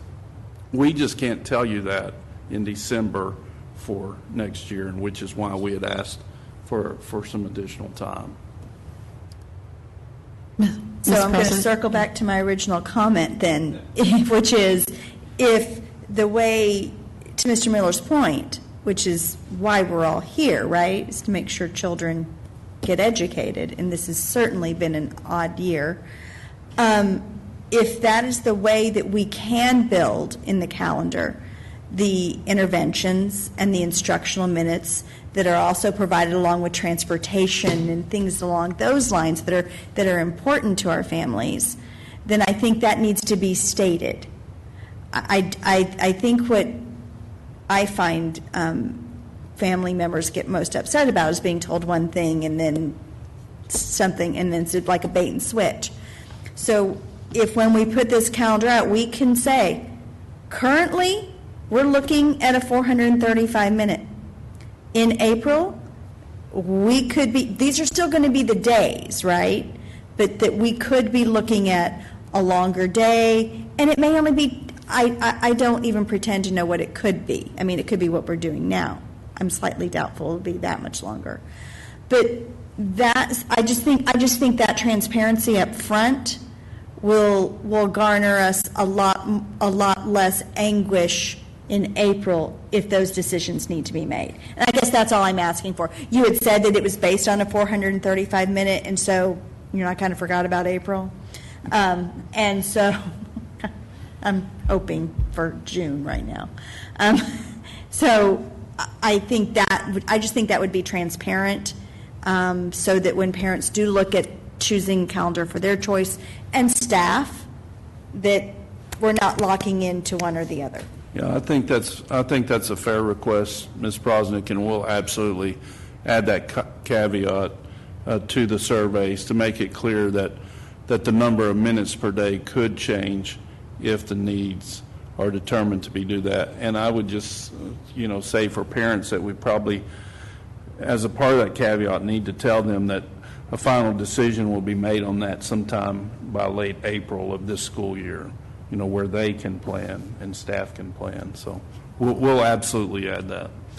Right, and that was on my, I just want, and I know Ms. Brim, when she has done these surveys before, has always placed, and I like the little, the comparison that you did, but that's overwhelming to a parent, and so I think before we've just placed what's different on those calendars. If we could include that, this was my only comment, was the transparency. If we've not settled on minutes, but this is what this has been based on, let's make sure that we are that transparent in what we're doing. And so for our parents, and we've always tried to do that on our surveys, but I think more so now than ever, we need to make sure that any thought that they might have, we could address prior to them coming back to us for something. So thank you. Okay. Is there anything else, anybody? Okay, we'll move on. Thank you very much. Mr. Youngs, you're up again. Presenting the audit at 10 p.m. sounds awfully optimistic. We appreciate your support and your paying attention. I'd like to introduce Selena, who you've heard from before, from the audit firm of Whitley Penn. She'll make some brief remarks about the audit, following which I will take you through the audit and point out 9 pages that you're going to look at. You've got your audit books with you with the tabs along the side. Selena? Thank you, Mr. Youngs. President Sells, members of the board, Dr. Rogers, thank you for having me here tonight to present the results of the fiscal year 2020 audit. This will take you through the financial statement audit as well as the federal single audit. As you know, the purpose of the audit is to issue an opinion, and you can have 3 types of opinion in an audit, and they worsen as you move from right to left. An unmodified opinion is a clean opinion, and that's what every entity wants to earn. Now, in order to receive such an opinion, it does take a lot of work on behalf of your management. So before I go through this process, I do want to thank your management team, Dr. Rogers, Mr. Youngs, and Rosemary Trevino and her staff for really working through this COVID environment.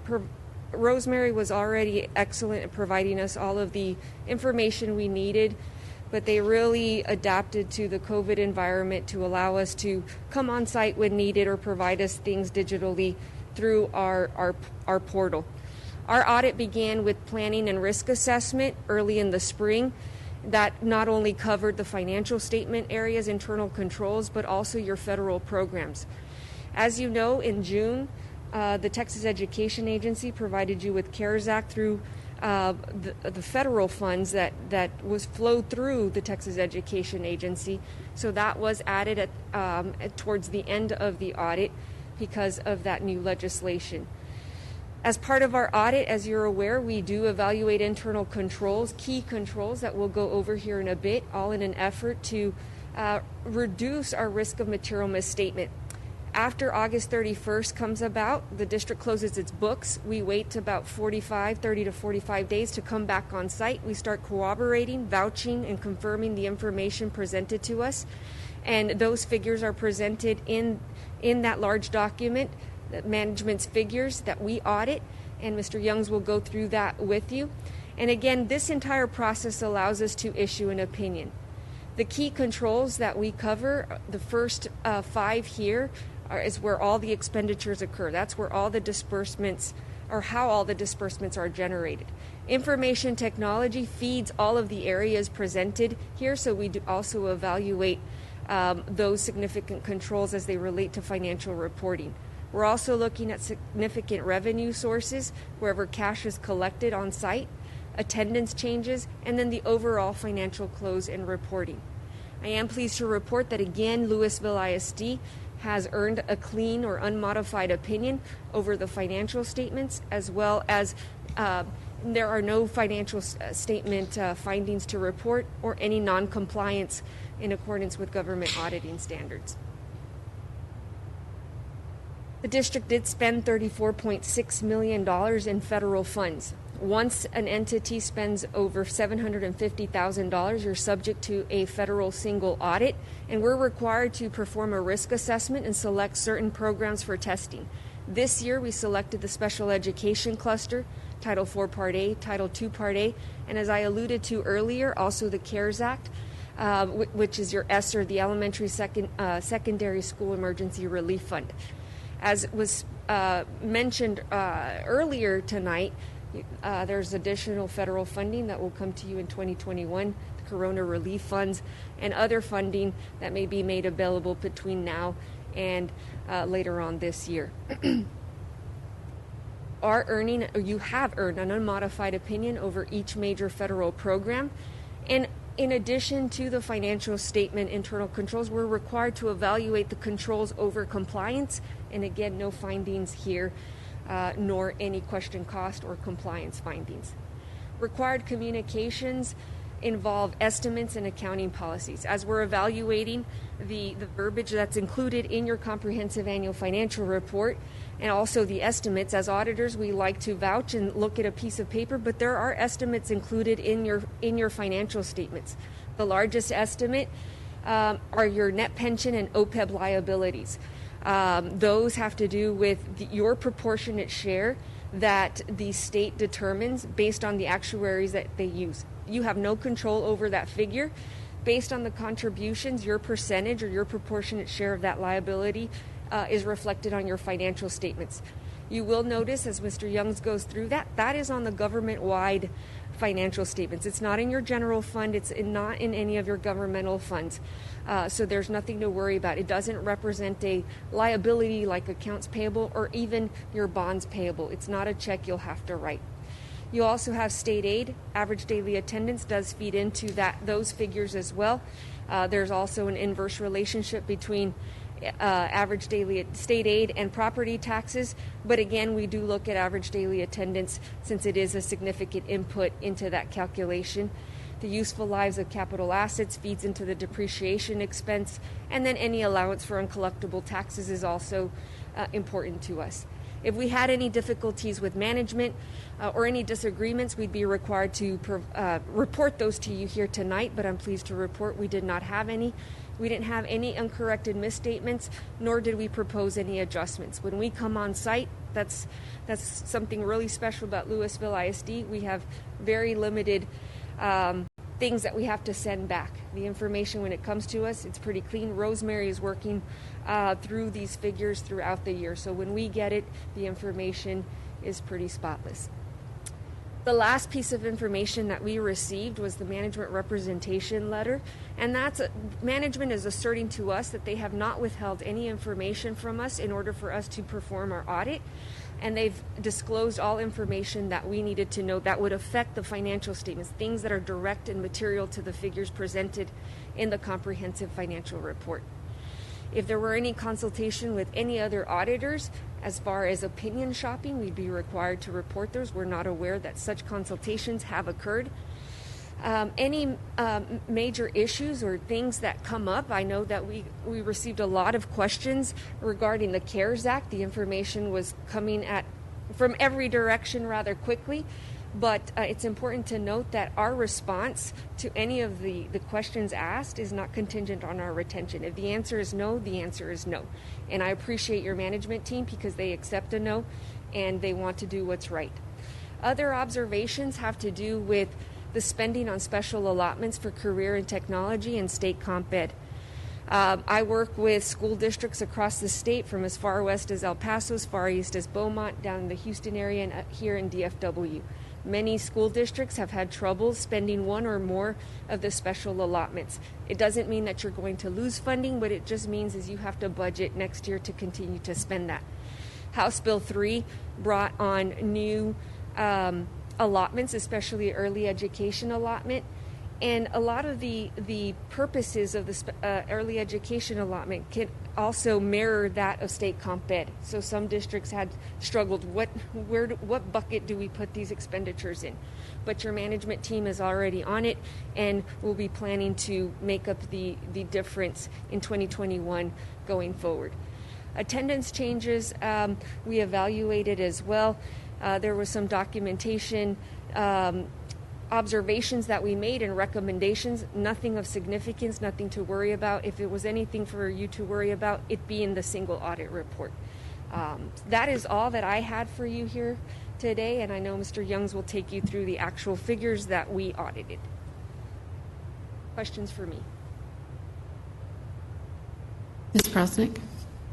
When did you deliver the CAFR to the district? Was it the 8th that is signed in here? We delivered the hard copies on Thursday morning, and then the PDF on Thursday morning as well. Thank you. Any other questions? Okay, Mr. Youngs? Thank you, Selena. We appreciate. I'm sorry, Mark. Let me just jump in. And Selena, to make sure that we don't have any disagreements with management in the future, I promise you I'm going to put you earlier in the agenda next year. So sounds good. I greatly appreciate your patience tonight. Thank you, Dr. Rogers. Go ahead, Mark. We appreciate Selena's work and her team. I also want to pay tribute to Rosemary and her team. They make this happen, and I'm grateful for their work, their diligence, their attention to detail. They know all the numbers. I know most of the numbers. So I want to walk you through 3 statements for a few minutes, and then we'll touch on 6 others very briefly. If you turn to your tab number 1, this is the balance sheet. This is one of the 2 most important financial statements any firm has. Lists assets, liabilities, and equity. It's kind of like your mortgage on your house, $300,000 house, $100,000 mortgage, $200,000 of equity. Same thing here. If you look on page number 18, focus on the general fund. See on line 1,000, total assets of $227 million. Most of that is cash. If you go up to the very top, 1110, $192 million of cash. Then liabilities, mostly accruals. Go down to line 2,000, liabilities of $42 million. So we have assets of 227, liabilities of 42. Then you can go down to fund balance, and you'll notice on line 3590, the fourth line from the bottom, minimum fund balance policy under the assigned. That's the 25% board policy fund balance. That's that number, the 126 million. The next line under unassigned, 3600, that's the surplus in addition to the 25% requirement by board policy. So total fund balance is line 3000, second line from the bottom, $181 million in fund balance in the general fund, and that number was $164 million a year ago. And I'll talk about how we got to 181 from 164 in a few minutes, but that's a very quick overview of the balance sheet. Before I go forward, let me pause and ask if there's any questions. Don't see any hands raised, Mr. Youngs. All right, let's press on to tab number 2. This is the companion financial statement to any financial statement. It's the income statement. And this includes the general fund, as you can see, the debt service fund, capital projects fund, other miscellaneous funds, and then out to the far right is total governmental funds. So let's look at that for just a moment.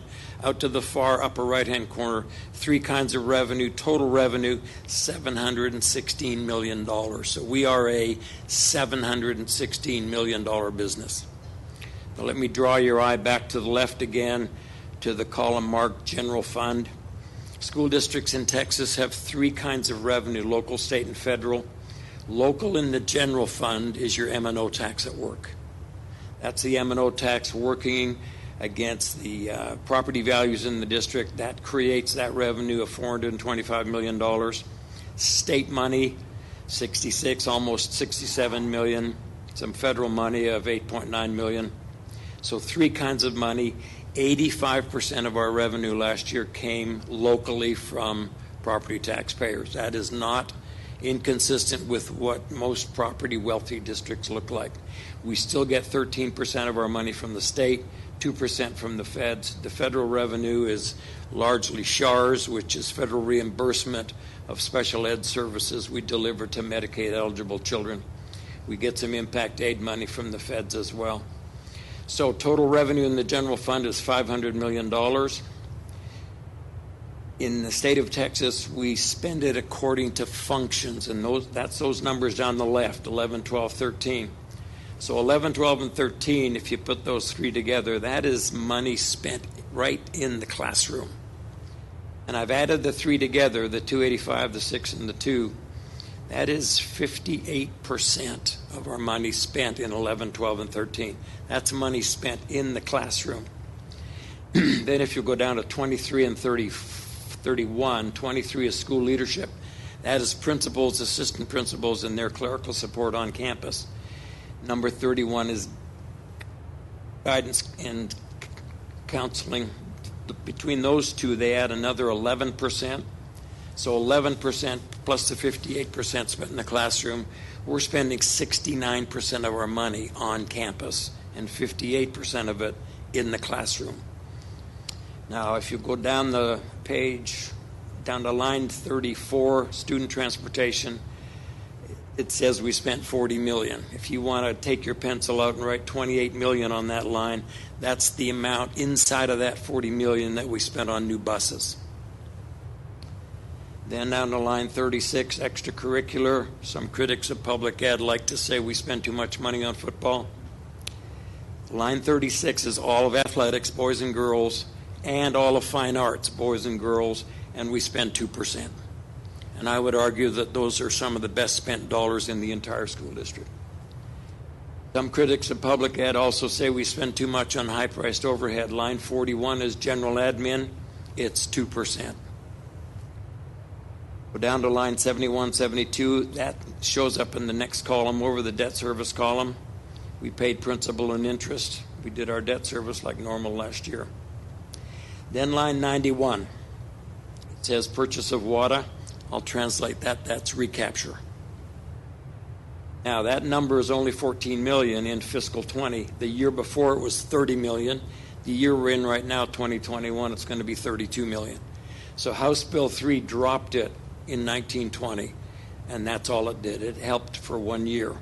But we're looking for recapture this year of $32 million, but we only paid $14 last year.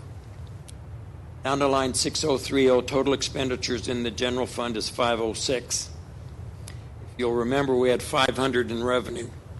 This falls under the category of don't do this at home, meaning we spent more than we brought in. However, remember we spent $28 million on buses. So we had a deficiency or a deficit last year in the general fund of $5.8 million. That's on line 1100. And if you go down to line 7915, it's half a dozen lines up from the bottom. You'll see an entry of $22.4 million. That represents the sale of real estate that comes in and offsets the expenditure we spent on buses. So if you go down to the third line from the bottom, line 1200, the net change in fund balance, this takes into consideration all the revenue, including the sale from real estate, and it's a net positive of $16.6 million. That's the amount that was added to last year's fund balance of 164 to get this year's fund balance of $181 million in the general fund. But let me pause there and ask if there's any questions in the general fund. All right, let's go to your tab number 3. This should be page 25. This takes the general fund and compares it to the budget that you approved in August of 19. There are 4 columns of numbers. The leftmost column says original. This is the original budget that the board approved in August of 19. The next column over is as amended. We approve budget amendments as we move through the school year. Third column, audited actual. Fourth column out to the right is variance to the final budget. So let's look again at the 3 kinds of revenue: local, state, and federal. Local is the M&O tax, of course. It also includes refunds. It also includes the receipts from athletic and fine arts events, other things. So we projected 489, and we came in at 500 million. Now you look over to the right at the variances. We came in about 3 million light on property tax. That isn't all property tax. There's some gate receipts and other revenue that we didn't get because of COVID. But you'll notice state revenue came in nearly $16 million strong. We always budget state revenue very conservatively, knowing we'll get more. We do that intentionally because we don't know what's happening with state funding. So again, if you'll go down to about 6 or 7 lines up from the bottom line, 1100, excess or deficiency of revenues over expenditures, we budgeted a deficit of $14.7 million. 1920. We came in at a deficit of 5.8 million in the second column from the right. The reason we're deficit is because we spent 28 million on buses. So again, if you go down to the bottom of the third column from the left, you can see the impact of the real estate sales of 22.4 million. The net gain in the general fund of 16.6 million added to last year's fund balance of 164 equals 181 million. So we've got 36% of expenditures when board policy calls for about 25. I'm going to make an editorial comment on the variances in function 11 all the way down. You'll notice every single variance is positive. In the real world, that's impossible and will not happen. But according to the TEA, all those variances have to be positive, or they'll send a nasty gram to the superintendent. So Rosemary and her team go through amendments at the end of every year to make those variances positive. So it's a contrived number. It's not a real number. But the 16 million that we put into fund balance is not contrived. That's a very real number. So let me pause there and ask if there's any questions about comparing the general fund to the original budget as adopted by the board. Ms. Bassett has a question. Yes, Sorry. please. One really quick question. Lines 7912 and 7915 on page 25. Yep. I'm just wondering, why did the sales not come in on line 7912? Why is it in a transfer in? That's a Selena question. That's the format of the general accepted accounting principles. This looks odd when it was actually. Is Selena still in the room? Yes, sir. She's On right page here. 25, on page 25, line 7912. She's wondering why the 22.4 isn't up on 79.12. It's on 79.15 on page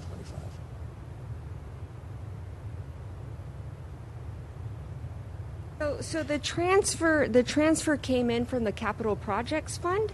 So it is a true transfer. But if you go to page 22, excuse me, you'll see that the sale, the proceeds from the sale of property on line 7918, that's where the actual sale came in. But then the transfer out, if you look at line 8911, came out of the capital projects and into the general fund. Thank you. You're welcome. Thank you, Selena. Any other questions on that? Let's move to tab 4. It'll go a lot quicker now. Page 88. This is a pretty good history of your M&O tax rate. It's 104 forever, and then it went to 97 last year. It's at 0.9664 right now. The debt service rate, you can see it went up and down a little bit as we issued bonds. It's at 3809 right now. What's interesting is in column 3, you can see how our assessed values have grown in the last 10 years from 22 to 42 billion. That's a reflection of the economic growth in the Lewisville School District. It's been incredible the last 10 years. Sadly, that growth has not been accompanied by growth in enrollment, and that's what's forced us into Chapter 49, or property wealthy status. If you turn to tab 5, page 90 and 91. Page 90 is the food service fund. Page 91 is the debt service fund. You can see the results there. The food service fund was impacted by COVID rather significantly last year. We had nobody in class from the middle of March through the end of the school year, so a la carte went to zero. The debt service fund, you can see we brought in revenue $158 million. We spent $187 million on debt service last year. That number is now $156 million. If you remember last summer, we paid off principal, we refunded principal, and issued the remainder of the voter authorized activity. That's all included in this actual column. We ended up having a net change in fund balance of $1.8 million in the debt service fund. Again, this is the INS tax at work here. So we have fund balance in the debt service fund of about $48 million, and so the next time we look at doing refundings or defeasing or paying off principal, that's where this money is going to come in very handy, because we don't need $48 million sitting in the debt service account. That's more than we need. We know what our debt service is every year for the next 20 years. So there's no uncertainty there. There's uncertainty in the general fund. We need fund balance there to absorb that. There's no uncertainty in the debt service fund. So we can use those dollars to pay down principal the next time we look at doing that. If you turn with me quickly to tab 6. It's interesting, on page 104, you can see the third column from the left. Lewisville ISD collects nearly 100% of its tax levy every single year. And over on page 105 out to the far right is our combined tax rate and the history of that. Last year at 133.75 was the lowest in 10 years. 134.73 right now, a tiny bit higher because we issued the rest of our bonds. Turn with me to tab 7. These are our top taxpayers. You can see Toyota is our largest taxpayer. Then there's some apartments there, and then you can see TXFM, that's Nebraska Furniture Mart. couple down, you can see Encore, then there's Walmart. That's all the Walmart stores, their inventory and fixtures. Cisco Food, we buy food from those for our cafeterias. Our total tax value of our top 10, you can see percentage of total taxable assessed value, 2.8% is very, very low. So that makes us a very good credit risk to bondholders. They like seeing that our principal taxpayers represent such a small percentage of the total, and that's because most of our property values isn't residential. And then tab number 8. This ratio of net bonded debt to taxable assessed value is really measures our capacity to service debt. The state of Texas likes this percent to be less than 10%. We're at 3.6%, so we're way less than 10%. We have strong capacity to service debt. And then lastly, your tab number 9, page 123. Look at average daily attendance. It hasn't changed much in the last 10 years, has it? We've been kind of flat in enrollment and going down a little bit here lately. Look at the student to teacher ratio. Class size hasn't changed a whole lot either. But the per pupil cost is where it hits us. It just costs more every year to do business. Then out to the far right is the free and reduced percent. That's critical. And that's remained in the mid-30s. That concludes my very quick report of the annual financial report. It is a recommendation of the administration that the Board of Trustees approve the comprehensive annual financial report for the fiscal year ended August 31, 2020. Thank you, Mr. Youngs. Would someone like to make a motion? Ms. Hassan? I move that the board approve the comprehensive annual financial report for the fiscal year ended August 31st, 2020, as recommended by administration. Do I have a second? Thank you, Ms. Cox. Is there any discussion or questions? Ms. Prosnick? I would just say that the CAFR is by and far the best overview of the district in a year. And then if you want to know what's going on in the district, put on your cozy pajamas and snuggle up to 177 pages of fun. But it does give you the best view of the district. It shows you not only just, I think, financially where we are, but there's also employment data in there, et cetera. So I would say anybody who really wants to have a good look at the district to read this report. And when will it be posted online? I was just going to ask that. How soon will this be up? This week, after you approve it, it'll be posted online. Okay. Thank you so much. Thank you, Mr. Youngs. Are there any other questions or comments? Just thank you to staff for such excellent work. Yes. Thank you. Yes, Mr. Miller? Yep. Thank you. I know staff's like Moses and you're Aaron, so you're the spokesperson. But honestly, I'm interested. It was about 25 minutes, the total presentation, because I just never know what's going to be delivered and how it's going to be delivered. So there's always, kind of anticipating something. But I didn't feel sold. That's important. I didn't feel like we got the presentation. I think it's one of the better ones, even from a Whitney Penn. I know we've had them a lot, but it distilled down, very succinct, meaningful. And these 9 points where you went through this, we've never had that, as I recall, where we've gone through it and looked at it in that way. And it's important because I'm not going to sit down in a snuggly, whatever they're called, by the fireplace and read it. But I think what it does is it allows us to communicate it. So I've had calls in the last few weeks about why my tax is so high. And, you go to some of these numbers, which we had, but I could go to this in 15 minutes. I probably can't do it in 15 minutes, but it'll be longer. Explain some of these things. And so that, like the 2%, when you look at the student activity funds or whatever it was, the 2% for administration. We've always known it's about 2%, but so thank you for that, and thank you for your staff, and hey, let's march on. Anything else? All right, let's take a vote. All in favor of approving the CAFR for this year, raise your hand, and that motion carries 6-0. Thank you. Thanks again, Selena. Thank you. Coming up, Dr. Rapp. Yes, Madam President. So I appreciate Mr. Guy, Mr. Holt, Ms. Rupert, Ms. Valdez being here for this action item.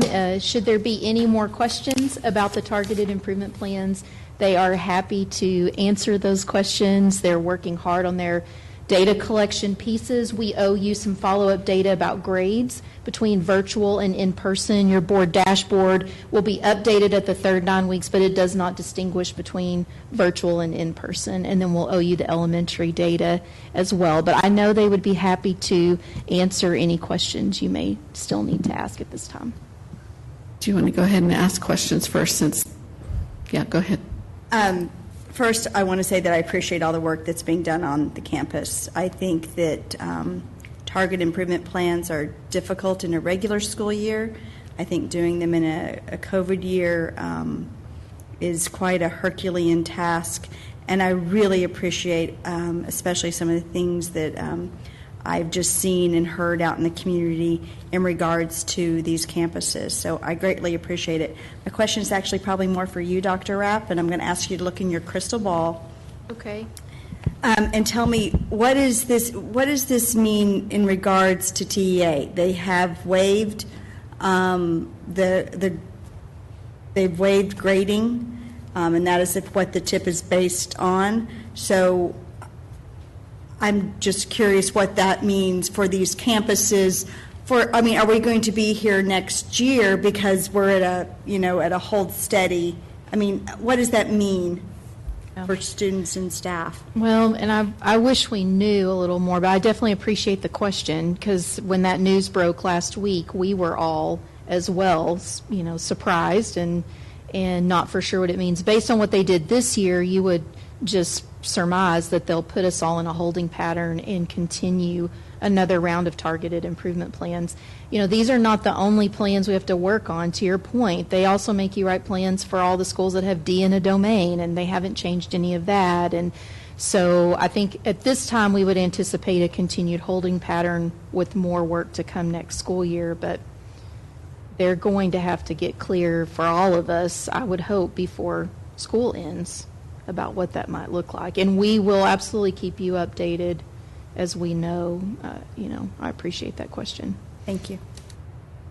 Ms. Cox? I do have a question, since you all have been sitting here since a very long time, but as the principals and leadership on your campus, to meet your targeted improvement plan, is there anything you need, resources or additional tools that you need to help you meet those resources that we might need to hear as a board? I'd love to hear from each of you.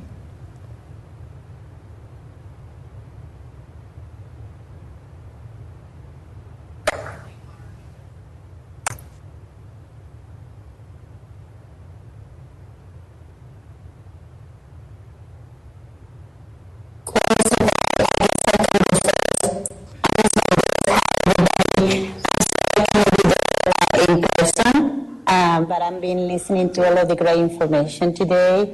Can you all hear me? So I actually had the same question that you always ask in relationship to what does this mean? Do we get to keep the same rating? Do we do the improvement plan?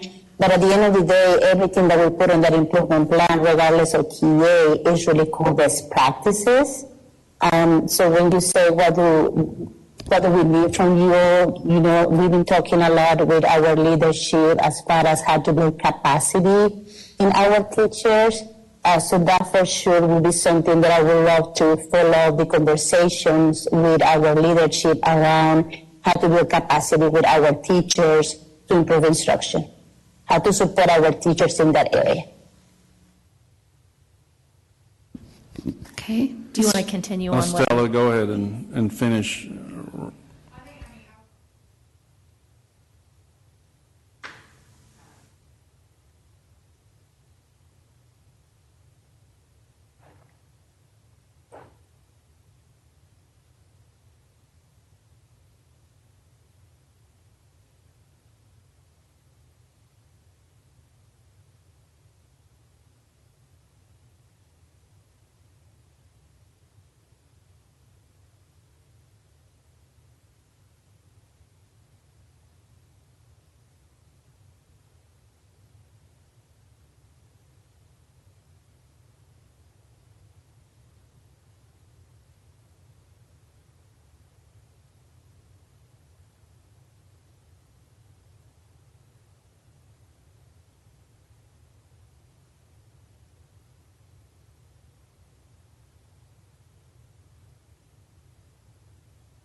Okay, are there any additional questions? Comments? Mr. Miller. I'm going to follow on Mrs. Cox.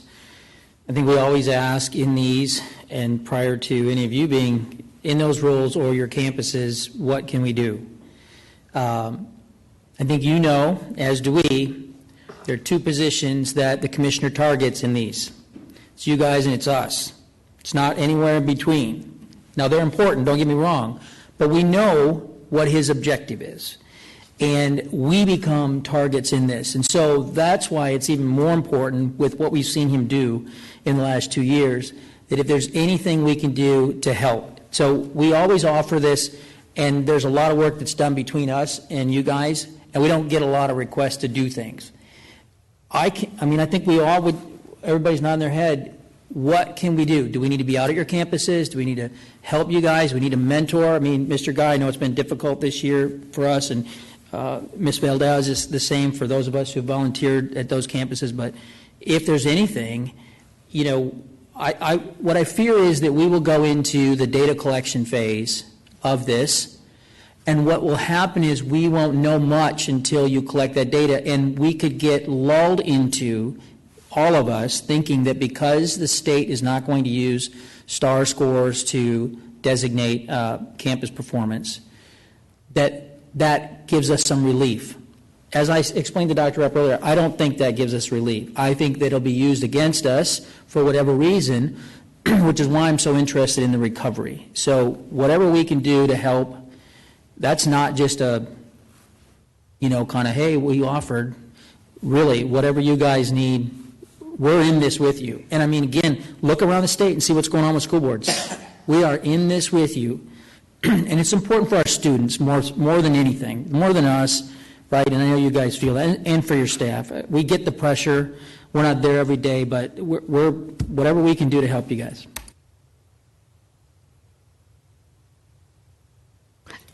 Thought I'd hit it, and I hadn't. Okay. Anything else from anybody else? Thank you so much. So let's have a motion. If somebody would like to make that motion, Ms. Prosnick. I move that the board approve the targeted improvement plans for Rockbrook Elementary School, Lewisville Elementary School, Huffines Middle School, it says elementary, and Durham Middle School as recommended by administration. Okay. Do I have a second? Thank you, Ms. Hassett. Wrong. Sorry. All in favor? Motion carries 6-0. Thank you so much.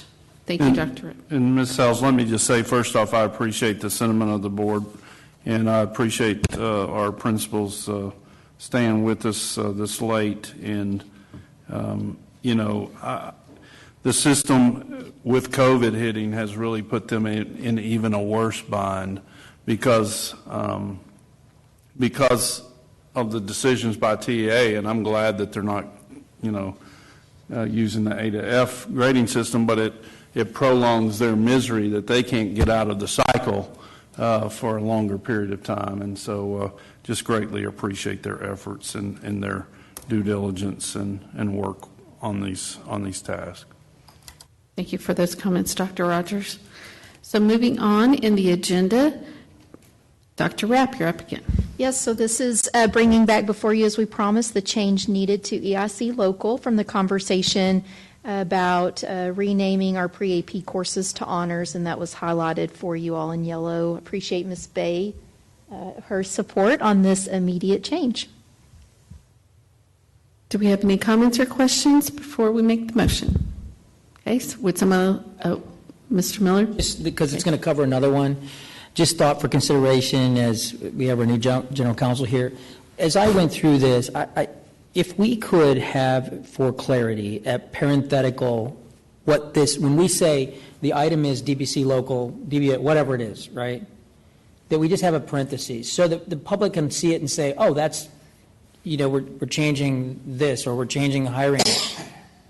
And then they know they can go down and drill in. But I think it just struck me this time that the clarity would be helpful for whatever reason. No, we actually discussed that, Mr. Miller, and we'll make sure that when it says DC local, we'll put the term of what DC local is, where folks don't have to guess on that. So we've already had that discussion. Thanks for bringing it up. Okay, anything else? If not, would somebody like to make that motion? Ms. Cox. I move that the board approve changes to the board policy EIC local to reflect the name changes from pre-AP to honors for selected courses as presented by administration. Thank you, Ms. Cox. Do I have a second? Ms. Hassett, I see your hand. All in favor? Motion carries 6-0.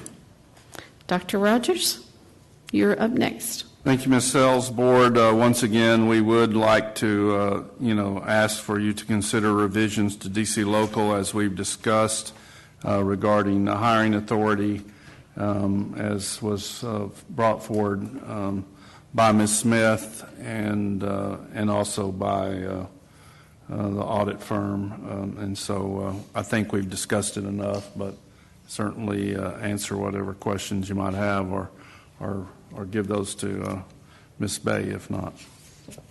Does anyone have any questions or any comments? I just think for clarity for the public, so people don't think we're kind of pushing our authority down, although we are, I guess. This recommendation came to us. There's a level of efficiency, turning around campus positions to be competitive. I think all that just needs to be codified in the minutes that this is why we're giving up this authority. It's an element of trust. In some positions I'd like to keep, as you know, but I'm going to vote for it. And let's see how it goes. I mean, I'm hopeful that we will get the efficiency we need, and I'm confident that y'all will have the right process in place to put the right people in there, because ultimately many of them become our future leaders. So it's important. So we're giving that up because you're going to create the pool that we will ultimately approve from if they're internal hires. Thank you. Thank you, Mr. Miller. Ms. Prosnick? I just want to clarify, we will still have a hiring authority for principals and anybody with a director title and above. We're not giving up everything. That's correct. You are approving all principals still, and then everyone in the document. It's actually AP, which is a pay grade, AP 69 and above, which is absolutely right, Ms. President. Thank you. Now, could somebody make a motion if we have no more questions? Thank you, Ms. Hassett. I move that the board approve the revisions to board policy DC local as recommended by administration. Do I have a second on that? Mr. Miller, thank you. All in favor? Motion carries 6-0. Thank you so much.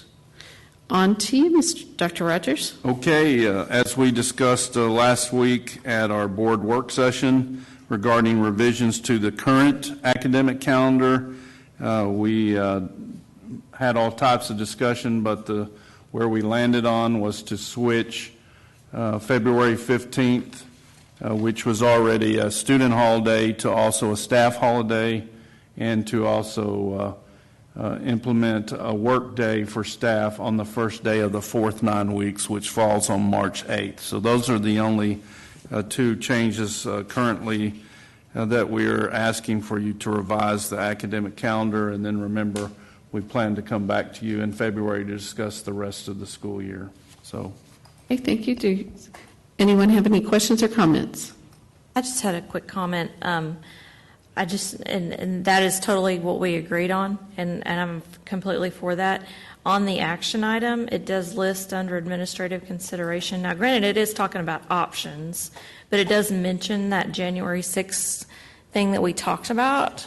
And so that's, Yeah, so Ms. Lasan, this was the document that we provided even before the board work session. So, okay. So it was posted on board book, so we didn't change that. Okay. But we're absolutely recommending that, those two changes, the work day for March 8th and February 15th be switched to a holiday for all students and staff, which does use, let's see, what does it use? A banked. It uses each one of them like use a bank. 2 banked days. 2 banked days, 1 day each. And Dr. Rogers, we will be looking at the remainder of the year in February? Yes. Yes, sometimes in late February, Ms. Prosnick, because we certainly need to have further discussions. I but- just don't want people to think this is the last change that can happen to the calendar. No, and that's, Yeah. and I'd actually mention that, but in tomorrow's meeting with Ms. Sells, we'll work hard to try to find when that date in February is going to be. Yes. Okay. So when someone makes that motion, if you would please include those dates so that it's very clear and transparent in our meeting tonight. So that's February 15th and then March 8th. Ms. Sells, I move that the board approve the amended 2020-21 academic calendar, making February 15th from a professional learning day to a staff holiday, and March 8th a work day and a student holiday in the year 2021 as presented by administration. Do I have a second? Thank you, Ms. Hassett. All in favor? Motion carries 6-0. Thank you so much, everybody. And Dr. Rogers, you're still up. Oh, my goodness. So as we discussed also earlier, by turning a work day into a holiday, it's not an issue with exempt employees or contracted employees. It is an issue with non-exempt employees or hourly employees, and so that does require a resolution, as the board has approved in prior years during different times. And so thanks to the help of Ms. Bay, you have a resolution in front of you to allow that to be done if and when you as a board decide to change that holiday, that to a holiday for staff, then we would utilize this resolution. Okay. Does anybody have any questions? Okay. Would someone like to make that motion? Thank you, Ms. Hassett. Even though it has whereases, I move that the board approve the resolution of authority to the superintendent for payment of non-exempt employees as presented by administration. Do I have a second? Thank you, Ms. Cox. All in favor, raise your hand. Motion carries 6-0. I like the whereas. Mr. Rowley. Okay. And now I'm up, and this is under considering naming the special education offices at Central Elementary School. We met as a committee, and this is the first of two action items on the agenda tonight. I will, actually three, yeah, I knew that. There's a number 9, yes. And I will defer to my other committee members also if they would like to speak, or if anybody has any questions and they would like to jump in. But we would, it is our recommendation from the committee that the board approve the naming of the special education offices at Central Elementary School, the LISD Special Education Center, shorter known as the SPEC, so LISD SPEC. And so does any of the trustees have any questions or would any of my... Oh, you mean the other ones? Anybody, does any of my committee members would you like to speak up, or would you like, or do any of the others have questions? Nobody on the committee wants to speak up? Okay. I think I just want to say I appreciate the due diligence you guys went through. I mean, normally we would have no visibility except for you offered to name the campus after someone. And that person reached out to us and they had declined. I think it was a great opportunity given what that community... That's not this one. That's not this agenda item. It's the next one. I thought it was... Okay. Okay, yeah. So does somebody want to make a motion if there's no questions? Thank you, Ms. Prosnick. I move that the board approve the naming of the special education offices at Central Elementary School, the LISD Special Education Center, known as SPEC. Does anybody have a second for me? Thank you, Ms. Hassett. All in favor? Motion carries 6-0. Okay, and coming up next, the committee also has the recommendation to approve the renaming of College Street Elementary to the LISD Student Success Center at College Street. Now, if anybody has any comments or questions. I'll speak. I, along with Ms. Lasan and Ms. Sells, served on this committee, which was the committee for naming existing facilities in the district. I want to give Ms. Sells complete credit for the term success in the naming of this. Because College Street will now house teams and DAEP, and these are two of our programs that we have in the district where there is nothing more that I think any of us up here want, and that is their success. It's the same success we want for all of our students across the district, and I think it is a great way to use that campus there at College Street. Thank you, Ms. Brosnick. Does anybody else have any comments? Okay, Mr. Miller? Whatever I was saying, and then now, I do like, we're seeing it for the first time. I like the Student Success Center. I think that is great for the students who attend teams and for DAP, and I think it's a great name and will be a great name. I want to just give kudos to the committee for being flexible and offering to name that after an individual. I'm not a huge fan of naming campus after individuals, but given the circumstances, given where it's at, given that it covers the entire district, it's a service center that covers across the LISD. I think it was a great opportunity for that. Unfortunately, that person declined it, but I think that the name you've come up with is really a positive. People think, what is teams? What is DAP? Not sure. Student Success Center. Wow. So however you got that is brilliant, but I appreciate you guys, being open-minded to consider other options. And I will tell you that if it wasn't for my committee members with me having those discussions over several Zoom calls, we wanted to, our first thought was it was a path. This was a path. But then we came to the realization that it was a path to success. And so really that is what that campus should be about, is all student success, and those students especially in that campus. And so I am glad you like it, because you always as a committee are hesitant to put stuff out thinking, what if they hate it? So thank you for your words, both of you. So yes, Ms. Hassett. I'm just saying, if for the love of God, don't call it the SSCCS. No, as you notice, we did not put any acronyms on that one. And we did go through we tossed some things out that had weird acronyms too. Yeah, we did. It's amazing how those weird acronyms just can pop up. So if there's anyone to make the motion, I would appreciate it. Yeah, I'll make the motion. Ms. Wilson? I move that the board approve the renaming of College Street Elementary to the LISD Student Success Center at College Street. Do I have a second? Ms. Prosnick, I saw your hand. Thank you. All in favor? The motion carries 6-0. And we're still up. And as you notice, we were trying to, as anything that we do in the district, we try to make there be a succession in what we're doing. And so we kept coming back to the name center.